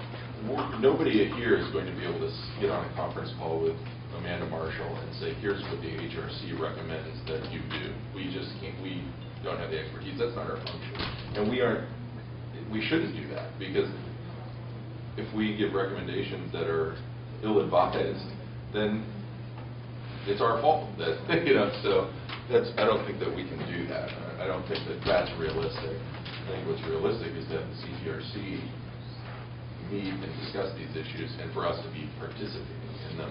And if we want to make a statement, a press release of some kind about how we support change in the department, and here's what we want to do to participate in that, and we, and even if we want to say as a commission that we support Mayor Adams' opposition to reinstating Aaron Fresh Hour, I think that's completely appropriate, but getting on the conference call with the DOJ and trying to make recommendations that are totally outside of our area of expertise, I think is totally inappropriate.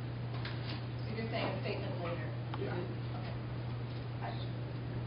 So I'm not hearing support for immediate response pieces, but maybe Emily's going to support that right now. No. I just mentioned to Alan that actually I meet every single month with that's right. reps from the DOJ as part of the Coalition Against State Crime. They come every single time. I can call them and say, would you be willing to meet with the committee from the HRC, or would you be willing to come and be with us at our next meeting? I know these people well enough to, and I think they want to talk to us. Maybe we need to have HRC presence at that meeting, in addition to you, since you have dual roles. You mean every month? Yeah. Yes, please. I would love it. That would be great. So to move this forward, again, I'm not hearing a call for an immediate response from us, especially in the very near-term activities. Is that true? Other than, I think, Amy said. And I might be, and maybe Damon. I'm actually leaning more towards where I just don't know what. And I just think we don't know it. I think generally from the community side, they think we sit on our asses. And I'm sorry. to be blunt, is that on camera? To be blunt. And so I just think that I don't know. Again, and I totally agree with Kyle.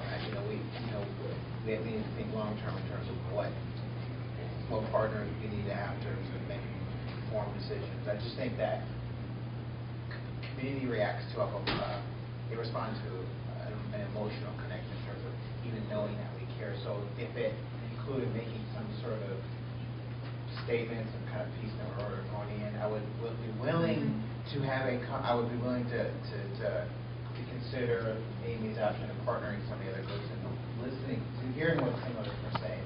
But I think we should do something. But I'm literally talking about what's on the board's immediate response. I'm not hearing a call to us, like Kyle said, to be on the conference call or to try to get specific recommendations to the DOJ on Monday to go into the October 12th letter.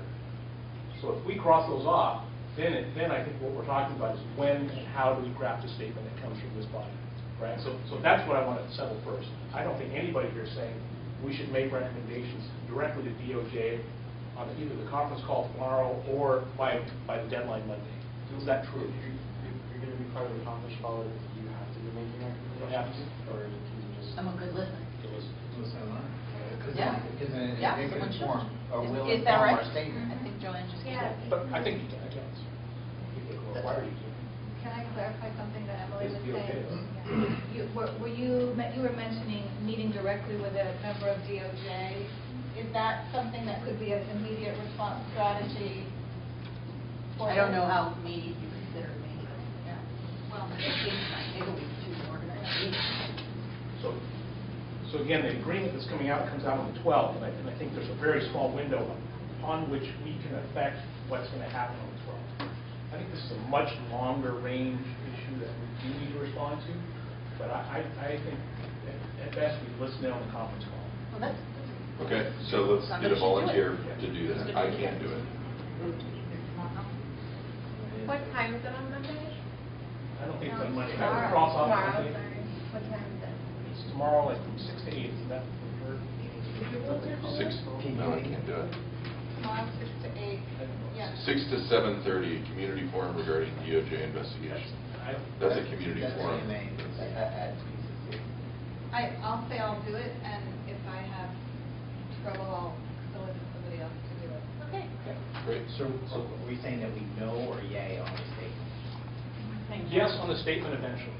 That's. But Some- for now, Amy's going to listen. Yeah. And she'll be there. So She'll we're be there. gathering it, but I have the AMA report, I'm reading it, I'm reading the DOJ report. CPRC will meet next week. We want it on their agenda, we want to know what their perspective is. Week after next. So what Amy does, or whoever does on the conference call, what happens in CPRC, and whatever else we hear from the community will inform our statement. Okay, so that's the process. And the one thing that can be done is that Amy can make her presence known as a representative of the We're HRC listening. on that call, that we are there and we are gathering. And we would like, Emily, to find out what is our connection with DOJ, would that have an impact? And is anyone from CPRC participating in the conference call? No, because only, other than people here? Other than people in this room? Yeah. Overall? Not that we know of. Okay. So then maybe an action for Amy to connect back with a member of the CPRC so they're informed when they meet on the 17th. Good idea. You could check. Do you hear that, Donnie? So Somebody from the CPRC talked to Amy about what she hears on that call. Okay. I am drafting a response, a statement that will bring all the kinds of elements that we talked about today. Great, thank you. There's actually a draft of it. What I needed to hear was what folks. So let's do a review by email. Okay? And let's plan to let the DOJ agreement come out on the 12th, and then have a response after the 17th. Okay, so it'll be actually after the DOJ agreement comes out. Okay, so before the end of the month, my hope is that we would issue a statement that conveys this body's response to what is happening in the police bureau. Thank you. Thank Does you that work? for being so organized. I just want to make sure that it reflects what this body. And just on top of all of that, we just want to make sure that council always knows what we are doing and is informed and whatever. It will be a public statement is what we're aiming for. It's not a letter to the mayor, it's a public statement that we're making regarding. I know folks need to leave. Damon has something he would like to inform CPR. Is that okay? CPRC? Yeah. Are you going to do an update on the claim? Or what were you going to do?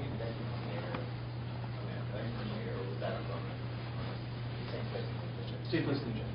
Yeah. Was it going to come up with late updates?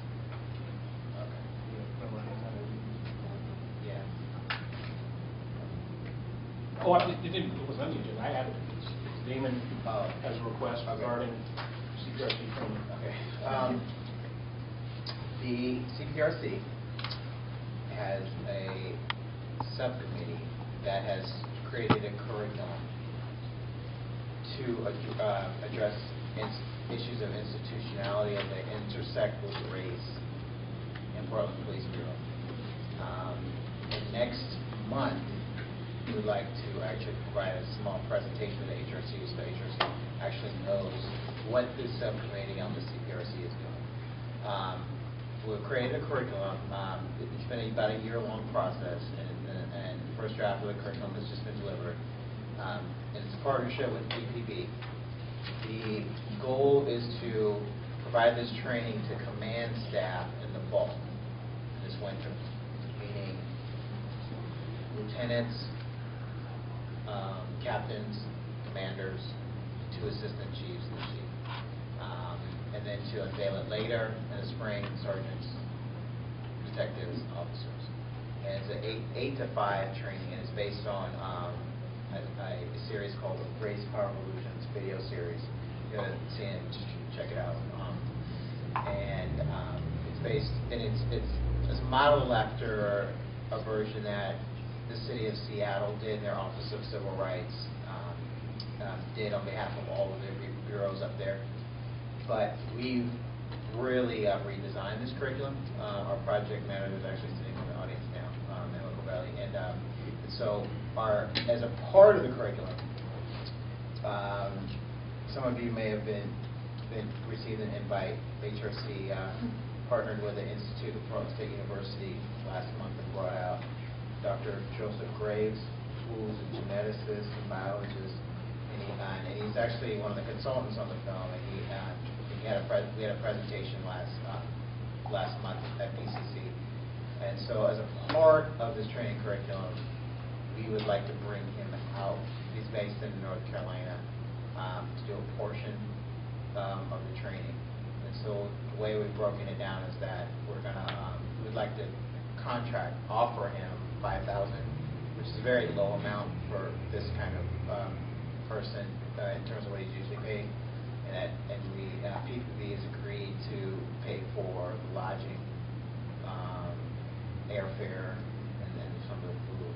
But my formal ask to the HRC is that we will be able to offer him this contract to be here for 3 days in December to conduct part of the morning part of the training, where he will address specifically some issues connected to race and address how the genetic aspects of race are essentially false, and that race is a social construct. And so that'll lead into the parts about criminal justice, implicit bias, and some of the other issues in Portland neighborhoods that are part of the curriculum that will happen in the afternoon. It's a long explanation, but I just wanted to get a little more detail. We'll provide more of a presentation next month to be on the HRC agenda. So I want to ask that be a formal motion by Damon.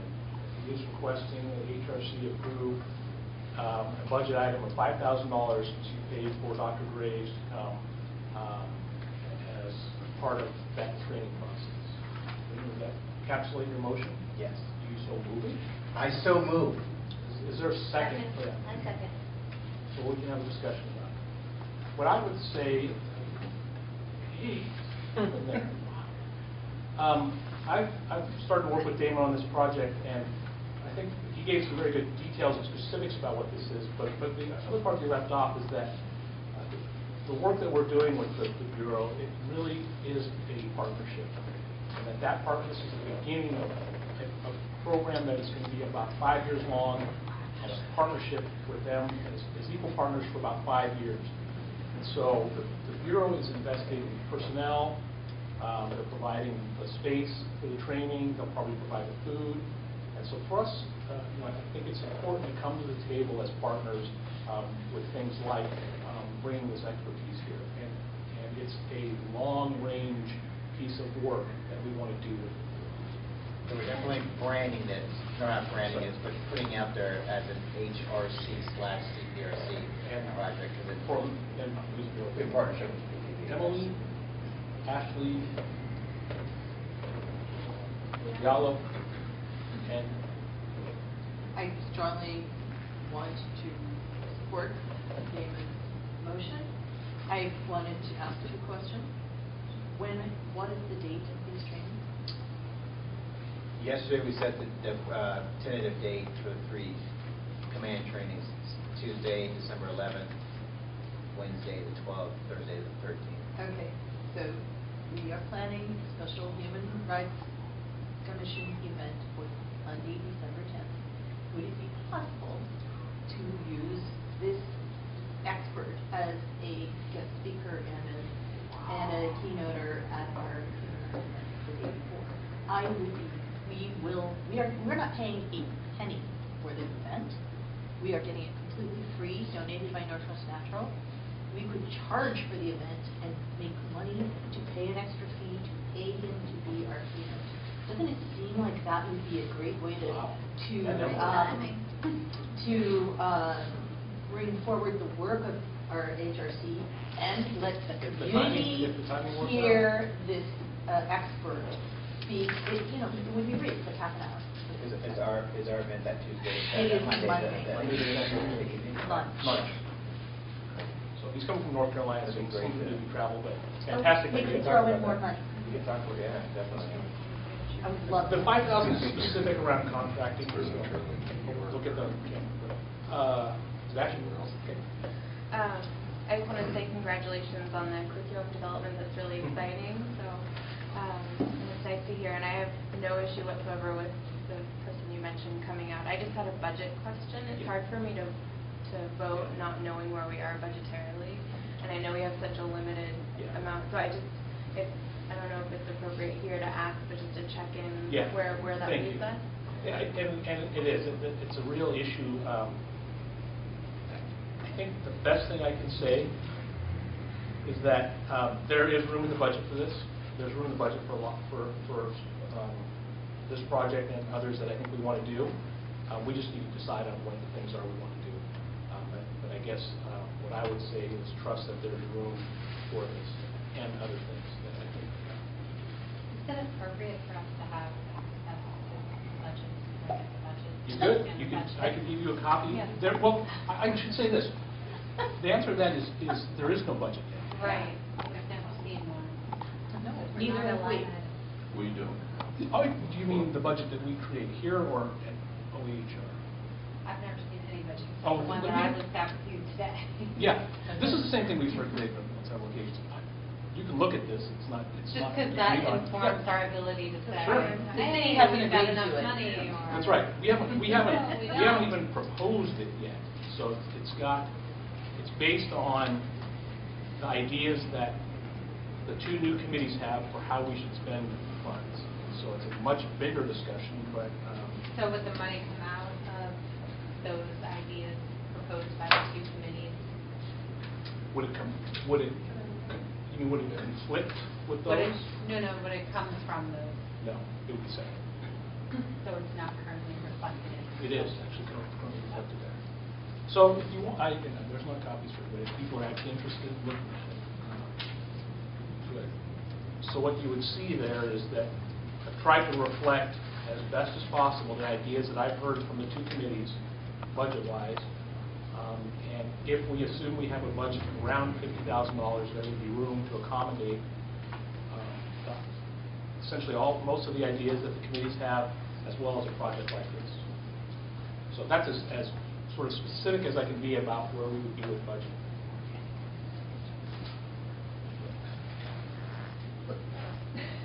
Yeah. Sure. It's your emotion. Do what you want. And so I mean, can I answer more questions about what you're looking at? The question is on the Yes. based on this projected budget, are we voting for the $5,000? We're voting only for the $5,000 coming out of CPRC? Comes out of, if you look down, budget. CPRC's estimated budget, yeah. What's the CPRC's budget? 10.5. 10,500 to include this project, some police and youth activities, and there's two police and youth activities. So you basically have this and then another 5,000 to do activities, which is essentially what you had in the budget last year. 10.5. 5,000 to do activities. I mean, total is 10.5 with the budget. And those numbers are kind of moving around, obviously, but order of magnitude. So that's really what this is. Order of magnitude, this is what I'm hearing how we should spend funds, right? That we're not going to spend $25,000 on a professional services contract this year, right? I mean, unless we want to, unless we want to do something differently. To me, what we're going to do is the marketing pieces around visibility and the activities around discovery. That's where we want to focus our resources this year, as opposed to something like strategic planning. So we will be having a larger conversation about have budgeting.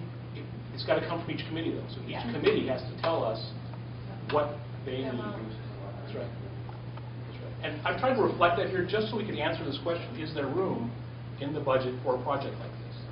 And when I lay it out like this, my answer to that question is yes, there is. And this is assuming, although that 49.4 right. is going to be real. That's right. Within That's right. time to pay for that. That's right. And so every indication that we have is that that's true. We vote on this, but it still has to go to Dante, and he That's right. still has to say yes or no. So it's not going to prevent us from doing it. That's right. Yep. So. Wait, he gives. That's a discussion. Well, Emily just said that Dante's the one who can say yes or no to this. Yes. That's what I understood. Dante certainly has input on what our total budget is. I don't think that he has a desire to do a line item approval of whether or not Damon should spend the $5,000 on this project, but overall, yes, certainly does. Our budget? Damon's budget. Our budget. So, I hope that answers some questions around this. So I just wanted to add too, my question was asking about what our budget overall was and how significant this was in there.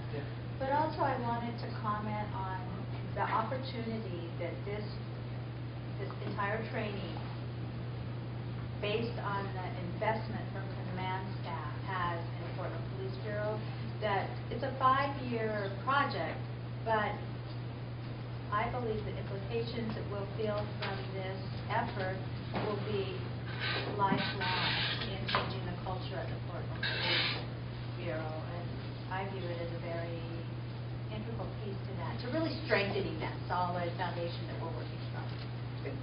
And I just want to add to that, on our meeting today with Assistant Chief O'Day, that he affirmed that this is a 5-year piece and that they want to constantly reassess after this part of the fall with the command staff, after everything in the spring, and meaning after a year with this first part, then they want to assess what happens next. So they want us to be forward partners in that, being the HRC/CPRC. So this is intended as a long-term partnership. I'm going to hold comments at this point unless there are specific questions. Are there other specific questions around budget, around how this fits in? Because we're very mindful of time that we've got a couple of big pieces left. So are there okay, am I hearing additional concerns around voting on the project? Okay. So, all those in favor of Damon's motion to support $5,000 for contract to Dr. Graves as part of the building community by understanding the cultural diversity of our experiences, by a show of hands and an aye. Aye. Any nays? By a show of hands and a nays. Those opposed? Any abstentions? Abstain. No, I'm just joking. I was going to just in honor of you, but... Polo reminds me that if you have parking that needs to be validated, please pass it to him. He has to go teach at PSU before 7, and we're not going to hold it. All right, friends, thank you very much. A very fantastic CPRC update. We need to move quickly to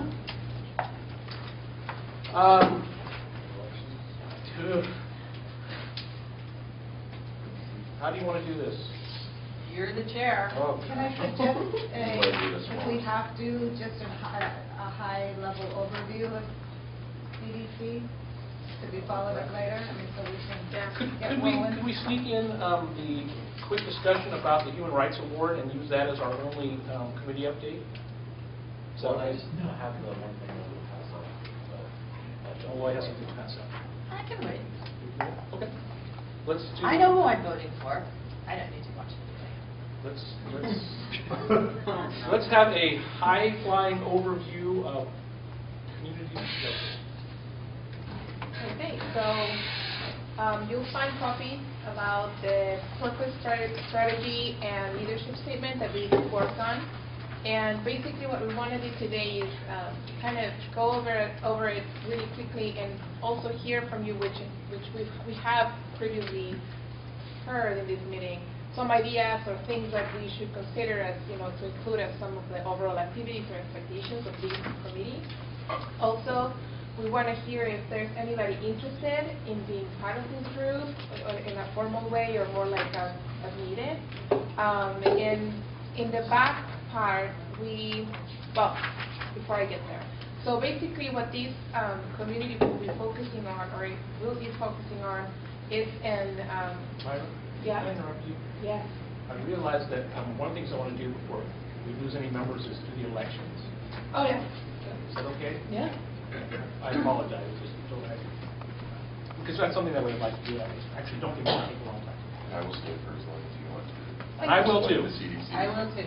All right. I think it's really good. So actually, here's our process for election. We know that the term of the new chair and vice chair will start on November 1st. So what I'd like to do, we'll open the floor for nominations first for chair. Once we've gathered all the nominations, we'll close nominations. We'll give those folks a chance that are nominated to provide a very brief statement. And then we will ask to do a vote by show of hands. We'll do a public vote. And we'll repeat the process for vice chair. So I'm going to open the floor to nominations for chair of the Human Rights Commission beginning November 1st. Okay, I'll just nominate Kyle. Second. Not just. I am Oh. nominate There you Kyle. go. I was like, I thought you were going like on a circle, and I was like. No, it's just a shout. Oh, like whoever. Yeah. Yeah. Any other nominations for the position of chair beginning November 1st? I'm going to close the nominations. Kyle, do you have a brief statement you'd like to make? Considering the time, I will defer. That might be your best You use should ever. say I do. I do. All right, so we have No, a... when you could say that this is not a surprise. This is not a surprise to Kyle. We are looking An forward honor to and a surprise. Thank you. Meaning, someone has talked to me. All right. All those in favor of Kyle becoming the chair of the Portland Human Rights Commission beginning on November 1st by show of hands and an aye. Aye. Any opposed? And any abstentions? Kyle abstained. Thank you, Kyle. Thank you. All right. Now, let us open the floor for nominations for vice chair. Oh. Barack Obama. That's the nomination. Barack Obama. Are you watching, is that I the wasn't debate? even touching my phone. I swear to God. Sure she wasn't. Damon. I'd like to nominate Emily. Thank you. Second. Any other nominations for vice chair whose term will begin on November 1st? Going once. Nominations for vice chair are closed. Emily, do you have anything you'd like to tell us? I'm happy to do this as long as Kyle is Well, that already happened, so look at how that works out. All right, so all those in favor of Emily Godfrey becoming the vice chair of the Portland Human Rights Commission beginning November 1st by show of hands and an aye. Aye. All those, are any opposed? And any abstentions? Thank you very much. Let's hear from the CDC. Yay. Thank you. Actually, Chair. there's one No, more Alan. motion. Oh, sorry. There's a very, very brief, the other thing that I wanted to do, as you know, we voted last month to have the chair appoint the HRC chair, appoint the new chair of the CPRC with Hector leading.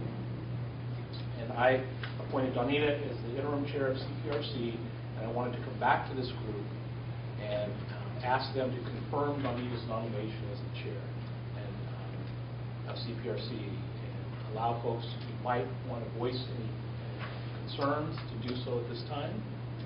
So I am going to move that you approve my appointment of Donita as the new chair of the CPRC, effective immediately. Do you need a second for that? Okay. Amy. I am going to support it. I'm excited for you to be in that role. I just have a question about clarification for the process. Yep. It was my understanding that other committees make those decisions. Is CPRC different? It's slightly different because, as Stephen Manning pointed out, the CPRC has asked us to appoint their chair. Gotcha. So a committee can decide essentially how to elect their chair. They have asked us to appoint. Thank you. Yes. Are you voting, Dave, or are you a comment? A comment happened. Why have you raised your hand? Time for discussion now. Oh, I thought we were All right then. All those in favor of confirming Donita as the new chair of the CPRC effective immediately by show of hands and an aye? Aye. Any opposed? Any abstentions? Thank you. And Damon, can you have a quick comment about CPRC? Yes, we are in the process of, we opened up our applications, as you know, for new HRC members, but also for our CPRC, 2 community CPRC members. We are also opening up for 1 HRC member to be on the CPRC. To replace Hector. That is not a process that will have an application. That is simply a process that if you are interested as an HRC member being on the CPRC, let me know. And there's going to be an interview process on either Friday, November 2nd or Monday, November 5th. So you'll be interviewed when the community people will be interviewed. It will be another set of questions. But just let me know through email if you're interested. You'll be interviewed by the CPRC nominating committee. Correct. Okay, so That's the process for So filling then that spot. we'll appoint next November at this meeting. You mean this coming month, next month? Yeah. Next month, yeah. Yeah, the CPRC will make the recommendation and we'll appoint. Sorry, Myra. I just want to say. Well, have to wait. All right, so. All right, anyway, where were you on here? So, did anybody have a chance to glance at it or read it earlier? Yeah. Yes. Okay. So I don't think it needs a lot of clarification of what the purpose is, unless anybody has specific questions. But mainly, the reason we wanted to bring it up again is to see if anybody else was interested, like I mentioned, in being a part of it in whatever way. Also, to kind of go through the leadership structure or the structure of the committee, since it's not going to be just one person and that's the lead for everything. So we have distributed the activities and responsibilities equally. So each person of the group kind of brings forward different aspects of the work we're going to be doing, and then we'll decide and then go back to HRC. So we try to make it, or we're thinking about it in a more like systematic way, like what we bring and how do we decide on it, and what do we bring off, and then let HRC as a whole support or select or take action as a body, not necessarily the committee on its own.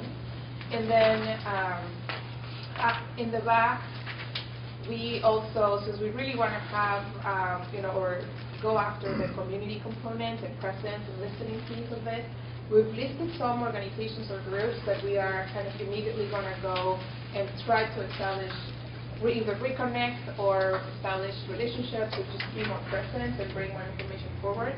So if there's any of these organizations that anybody feels like that there should be the first 3 or 5, realistically we cannot just go after 20 at the same time. So start with this. Or is there anything that we're missing in this list that we should be thinking about, that we're not thinking as a priority for now? Just let us know. It doesn't have to be right now, but just send us an email to any of the 3 of us, but it will be easier if you just send us the 3 of us at the same time, specifically for this. And all directly to the yellow, since we're going to be the one kind of keeping track of the organizations and mapping it out. This is also, we're also, since we're going to start talking or getting involved in whatever ways with these organizations, that's where the asset map piece is also going to start playing a role. So we're going to go back and check, okay, who has these connections, that will come back to you and say, hey, are you already talking with them? Do you have a relationship? Because what happens, I think, sometimes is that you have 2 or 3 people talking to the same organization, and that doesn't really look good. So the more we know of who specifically has what relationships, there might not be a need for us to go because somebody else already has that. We'll just connect with you guys personally. Be like, okay, what's the status? Can we support in any way? No, yes, and then get out of the way if needed. So, am I missing anything? No, except I would encourage that if you also look at the short list and let us know now, or have we missed something, or any of you connected to this list? Sure. How about Latino Network? Excuse me? Latino Network? We have it in the coalition. Well, it's not here, but it's the Coalition of Communities of Color. Pretty much everybody involved in that. Okay. So Ross is in there, right? So I'm very well connected to coalitions. We know. So we were like, don't need it. So that's There are there are other Muslim organizations to connect with than just the MET. I'm very connected with them, but I can help you connect with others. I just want to comment 2 comments. The back page, the initial steps, makes very good sense and it's clear and helpful. And that's kind of like your mission, or did you have another mission? I would say that's our starting strategy. Because all of those things seem in line with the purpose of what a committee would do and seem to be workable with what a committee of currently 3 can do. Because what I don't want to see is you guys taking on things that can't be accomplished. So those things are all really good. The one thing I do not, the way you've organized your leadership structure, it's a little I think it's more complex maybe than you need it to be, but and I don't know that you want to say one person is going to be our connection to all community leaders, because that's huge. Maybe that's not really what you meant. I just He's just going to anchor that. Okay, I just didn't want that all to be on one person's shoulders. Indeed. Oh, no. Okay, my other point is, if the HRC liaison, which is currently Myra, could, I hate to do this for Kyle, but I really think that person should be at the exec committee. Oh, yeah. Yeah. That's the plan, that's on here. It's on there. Okay. I didn't see it there, I'm sorry, but. Yeah, so I'll be going to those meetings and kind of bring information back to the group and bring information to the group. So it's like just pass information around, basically. So to remember that in everything that your committee does and everything that every committee does, you're always representing the full body.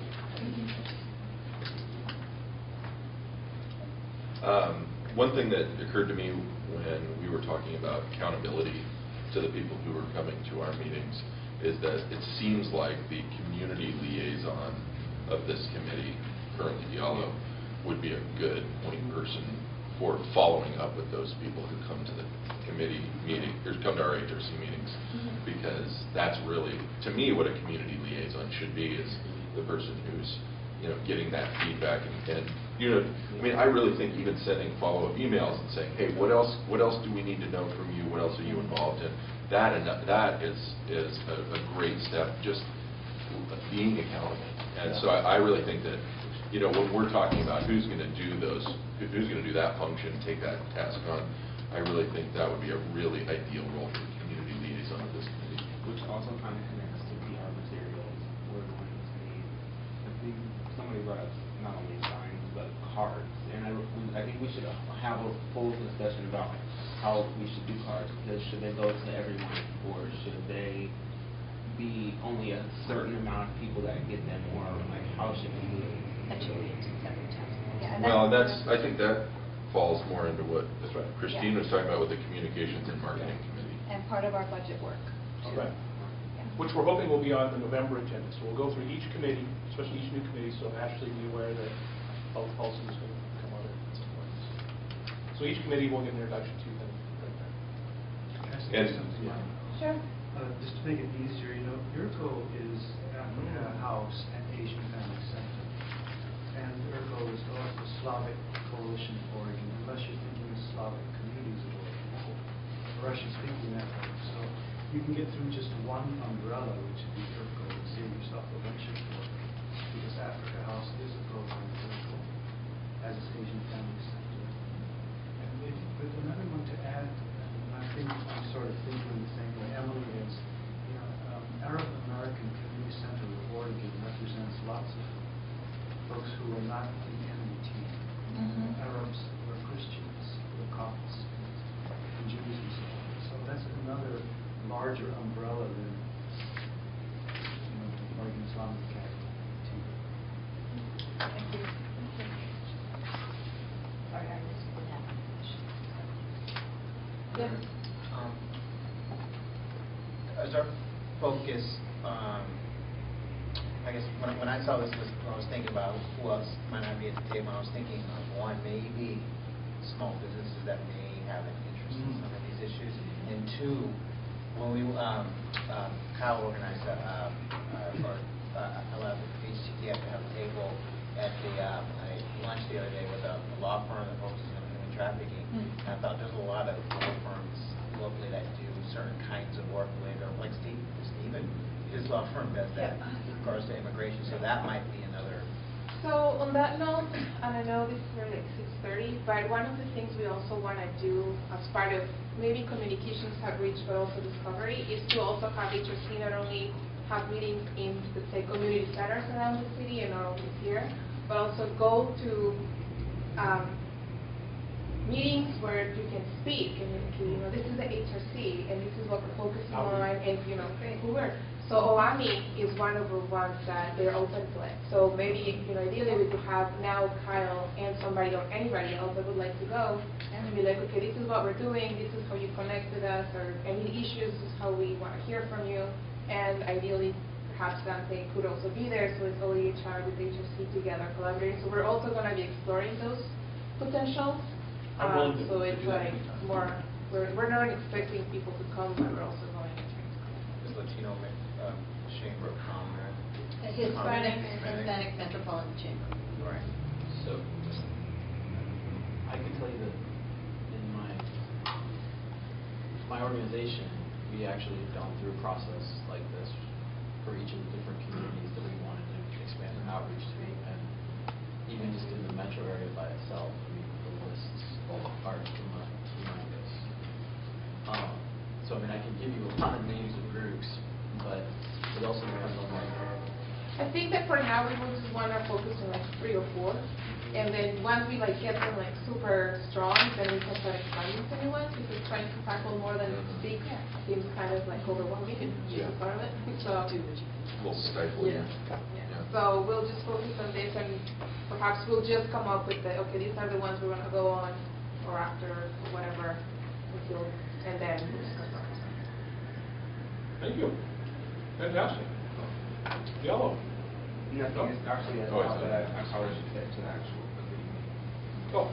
I'll just say one quick thing. I really appreciate your comments in terms of accountability, because that's I'm excited about this, but that part is heavy, because I think it's an implication for us to come in and listen and ask for people's time, and we have an obligation if we're asking for people's time to follow through the best way we can and be really clear. So I think that's where we'll be leaning on you guys the most. And really coordinating with policy about how we can do that. And the only other thing I would say is that the only thing that might shift is the every 6 months. And I appreciate your comment. I think I'm going to be encouraging that we look at that a little closely. That might be a little short. Oh, for changing the role. Oh, yeah. That we rotate 6 months in terms of the leadership liaison stuff. Actually, I do want to say, making this much too. So Carl said that, the community liaison. I think that's something that the whole HRC does, though, is that they have connections to the community. And so I think that what we should do, maybe, is actually have a format of what we will be doing at these meetings, so that other people can also inform the committee, and that would make it so that it's not long.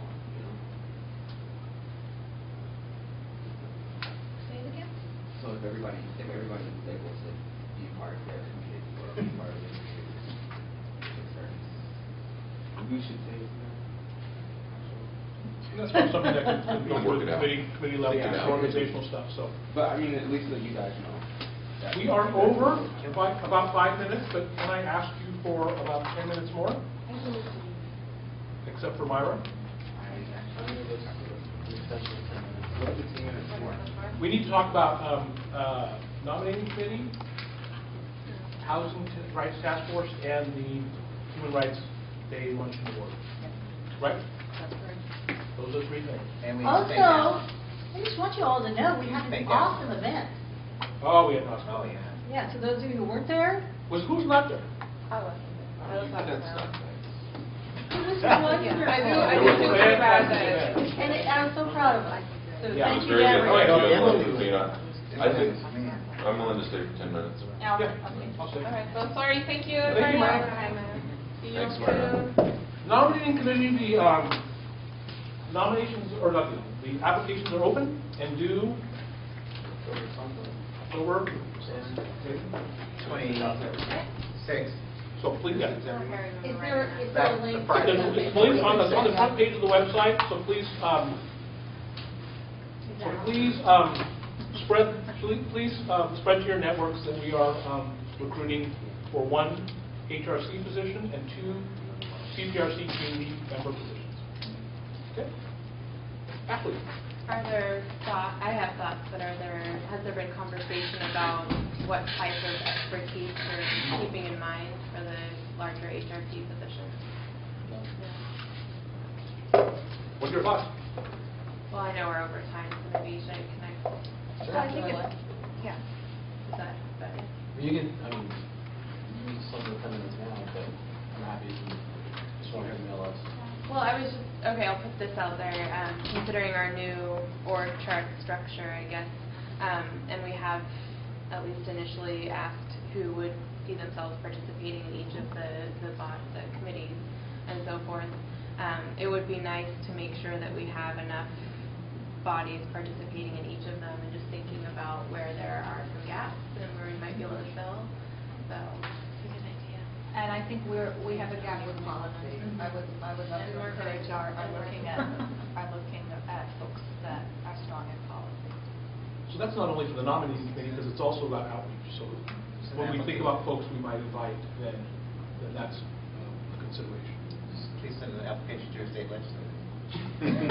Or their aide. Actually, I went to Turkey with an aide to a state legislator. Oh, So for which state? Which state legislature? It was, well, Oh, you want me to remember his name? He's Republican, he's in Finland. Okay.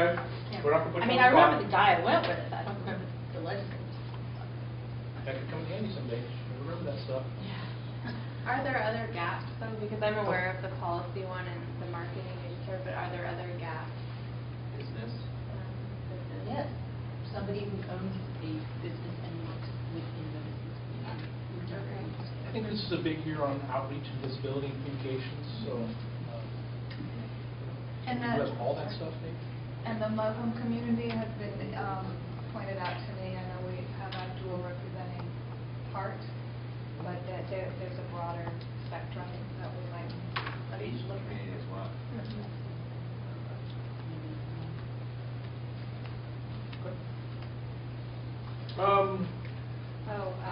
Who was on the email that got the press release? Were you on, David, were you on that email? What press release? I'm sorry. Around Just nominating. On the nominating committee. I don't know if you were on that email, just a couple people, but I think you were on that email. On which email? I'm sorry, I was eating on this. You were eating and laughing. I'm sorry. And snoring. He's not getting his U-turn. Nominating committee, press release. I sent it out on Monday. Thank you. Alan couldn't open it. Could Could anybody open else it? open it? I couldn't open, Or did anybody try? I didn't get a press release. I didn't open a press release. There's two pieces there. No, just one, just a press release. So if it was unable to be opened, and Did anybody I can respond to resend you? it tonight. No, I didn't intend to respond, but I didn't get a chance to say that. I couldn't open. I can resend it tonight, but who then sends it out? Full. Okay. So if you send it to me and say, Okay. so you're going to send it to me and say, is this ready? I didn't know if I should do that And or it's not. ready to send out. When do you guys need to? Okay, I've Send got it. it right here. We'll get it on sent my out. hand. Okay. Don't forget. So thank you, nominating committee folks. So hopefully very shortly we will fill our open spots. Let's go to the Human Rights Award luncheon. Emily, do you have something for us? I just have a couple things. I do want to be clear that if you have not joined the Facebook page for the HRC, you must, because that is the only way we can quickly and efficiently get anything out. Because we have so little control over our official webpage, you really must join our HRC Facebook page and look at it. Because that is where you can find the link to the candidate forum, the link to the whole audio of that candidate forum, and photos and information. And so, Is it video or just audio? it's I just like the audio. Sorry. Anyway, so that's not part of that topic. What's the name of that page? The Facebook page? Portland Human Rights Commission. Yeah, yeah. Because really, we can put anything back we want on there until the city tells us not to. So don't try. And so, okay, off topic on that. Moving on to the Human Rights Award luncheon. It is scheduled for December 10th. It is going to be at Northwest Natural. They are paying for the whole thing. So. And it's not a sponsorship. What time? They're sponsoring. Yeah. Yeah. I asked them for the space and they gave me the food. Noon to what? Excuse me? Noon to It's what? going to be, we're going to start at 11:45 and go till 1:30. So, Alan and I have met. We are so far the committee, and Anita. And Diallo has suggested that he would like to be on it. So, unless anybody else jumps up, we are going to make that the committee and move forward and plan the event. What we want to ask all of you is, Alan and I went to the point of the day of the event, which is November 10th, and backed off from that as to when we want to get some information out about it. which would the basic invitations should go out a month before. Those are going to be electronic. We can only take about 100 people, maybe a little more. So prior to that, we want to be able to know who we will be recognizing at this event. And Alan and I, thought of a couple of different ways we can do it. Alan and I and Danita and Diallo could just pick the people. We could also, and then bring it to you for an okay, or we could put out an RFP, not exactly an RFP, RFN, to the general community, inviting people to nominate either. I'm sorry, I do not have your notes. Your lovely notes. Oh, well, Alan has them. The sections we came up with were, one, a legacy lifetime achievement for a person. I have a great idea for you right now. Two, I have two people in mind. Two, an emerging leader, perhaps. And three, an outstanding organization. Alan and I have briefly discussed what the award should be. We have also briefly discussed, I'm sorry, that last thought just went out of my mind. Whether we should call it something new or something old. There used to be an award that was named after a person, but nobody remembers that person anymore. I mean, some people do. But we think it should just be the Human Rights Commission Award or the Portland Human Rights Award or whatever. Anyway, so we're reporting to you that by next meeting, what month is it now? It's October. So by the which is November 7th meeting, we will be coming to all of you with our choices for these awards for your approval. So And we will be requesting from you and from the general public your nominations. So we are going to ask for nominations probably. So we have I actually worked up a little press release to ask for nominations over the next 3 weeks. Okay. They'll come into an email address. We'll have a small committee that can review those. We might ask for other folks to come onto that committee so that we have some voices. And then we'll ask for that approval in November of the selections. And immediately after that, we will get the information out and start working on the event. And shoot, David, if you can get us that speaker, wouldn't that be fantastic? Really would be wonderful. Even though we're getting the whole thing for free, I would like to charge for it because I want people to commit to come. I don't want to turn anyone away, but should we be able to charge for it, we could use the money for giving out a honorarium, a donation to the organization of the honoree's choice, for example. We could use it for buying the award. We could use it for paying the speaker. Those are the kinds of things we could do. Did I leave out anything else?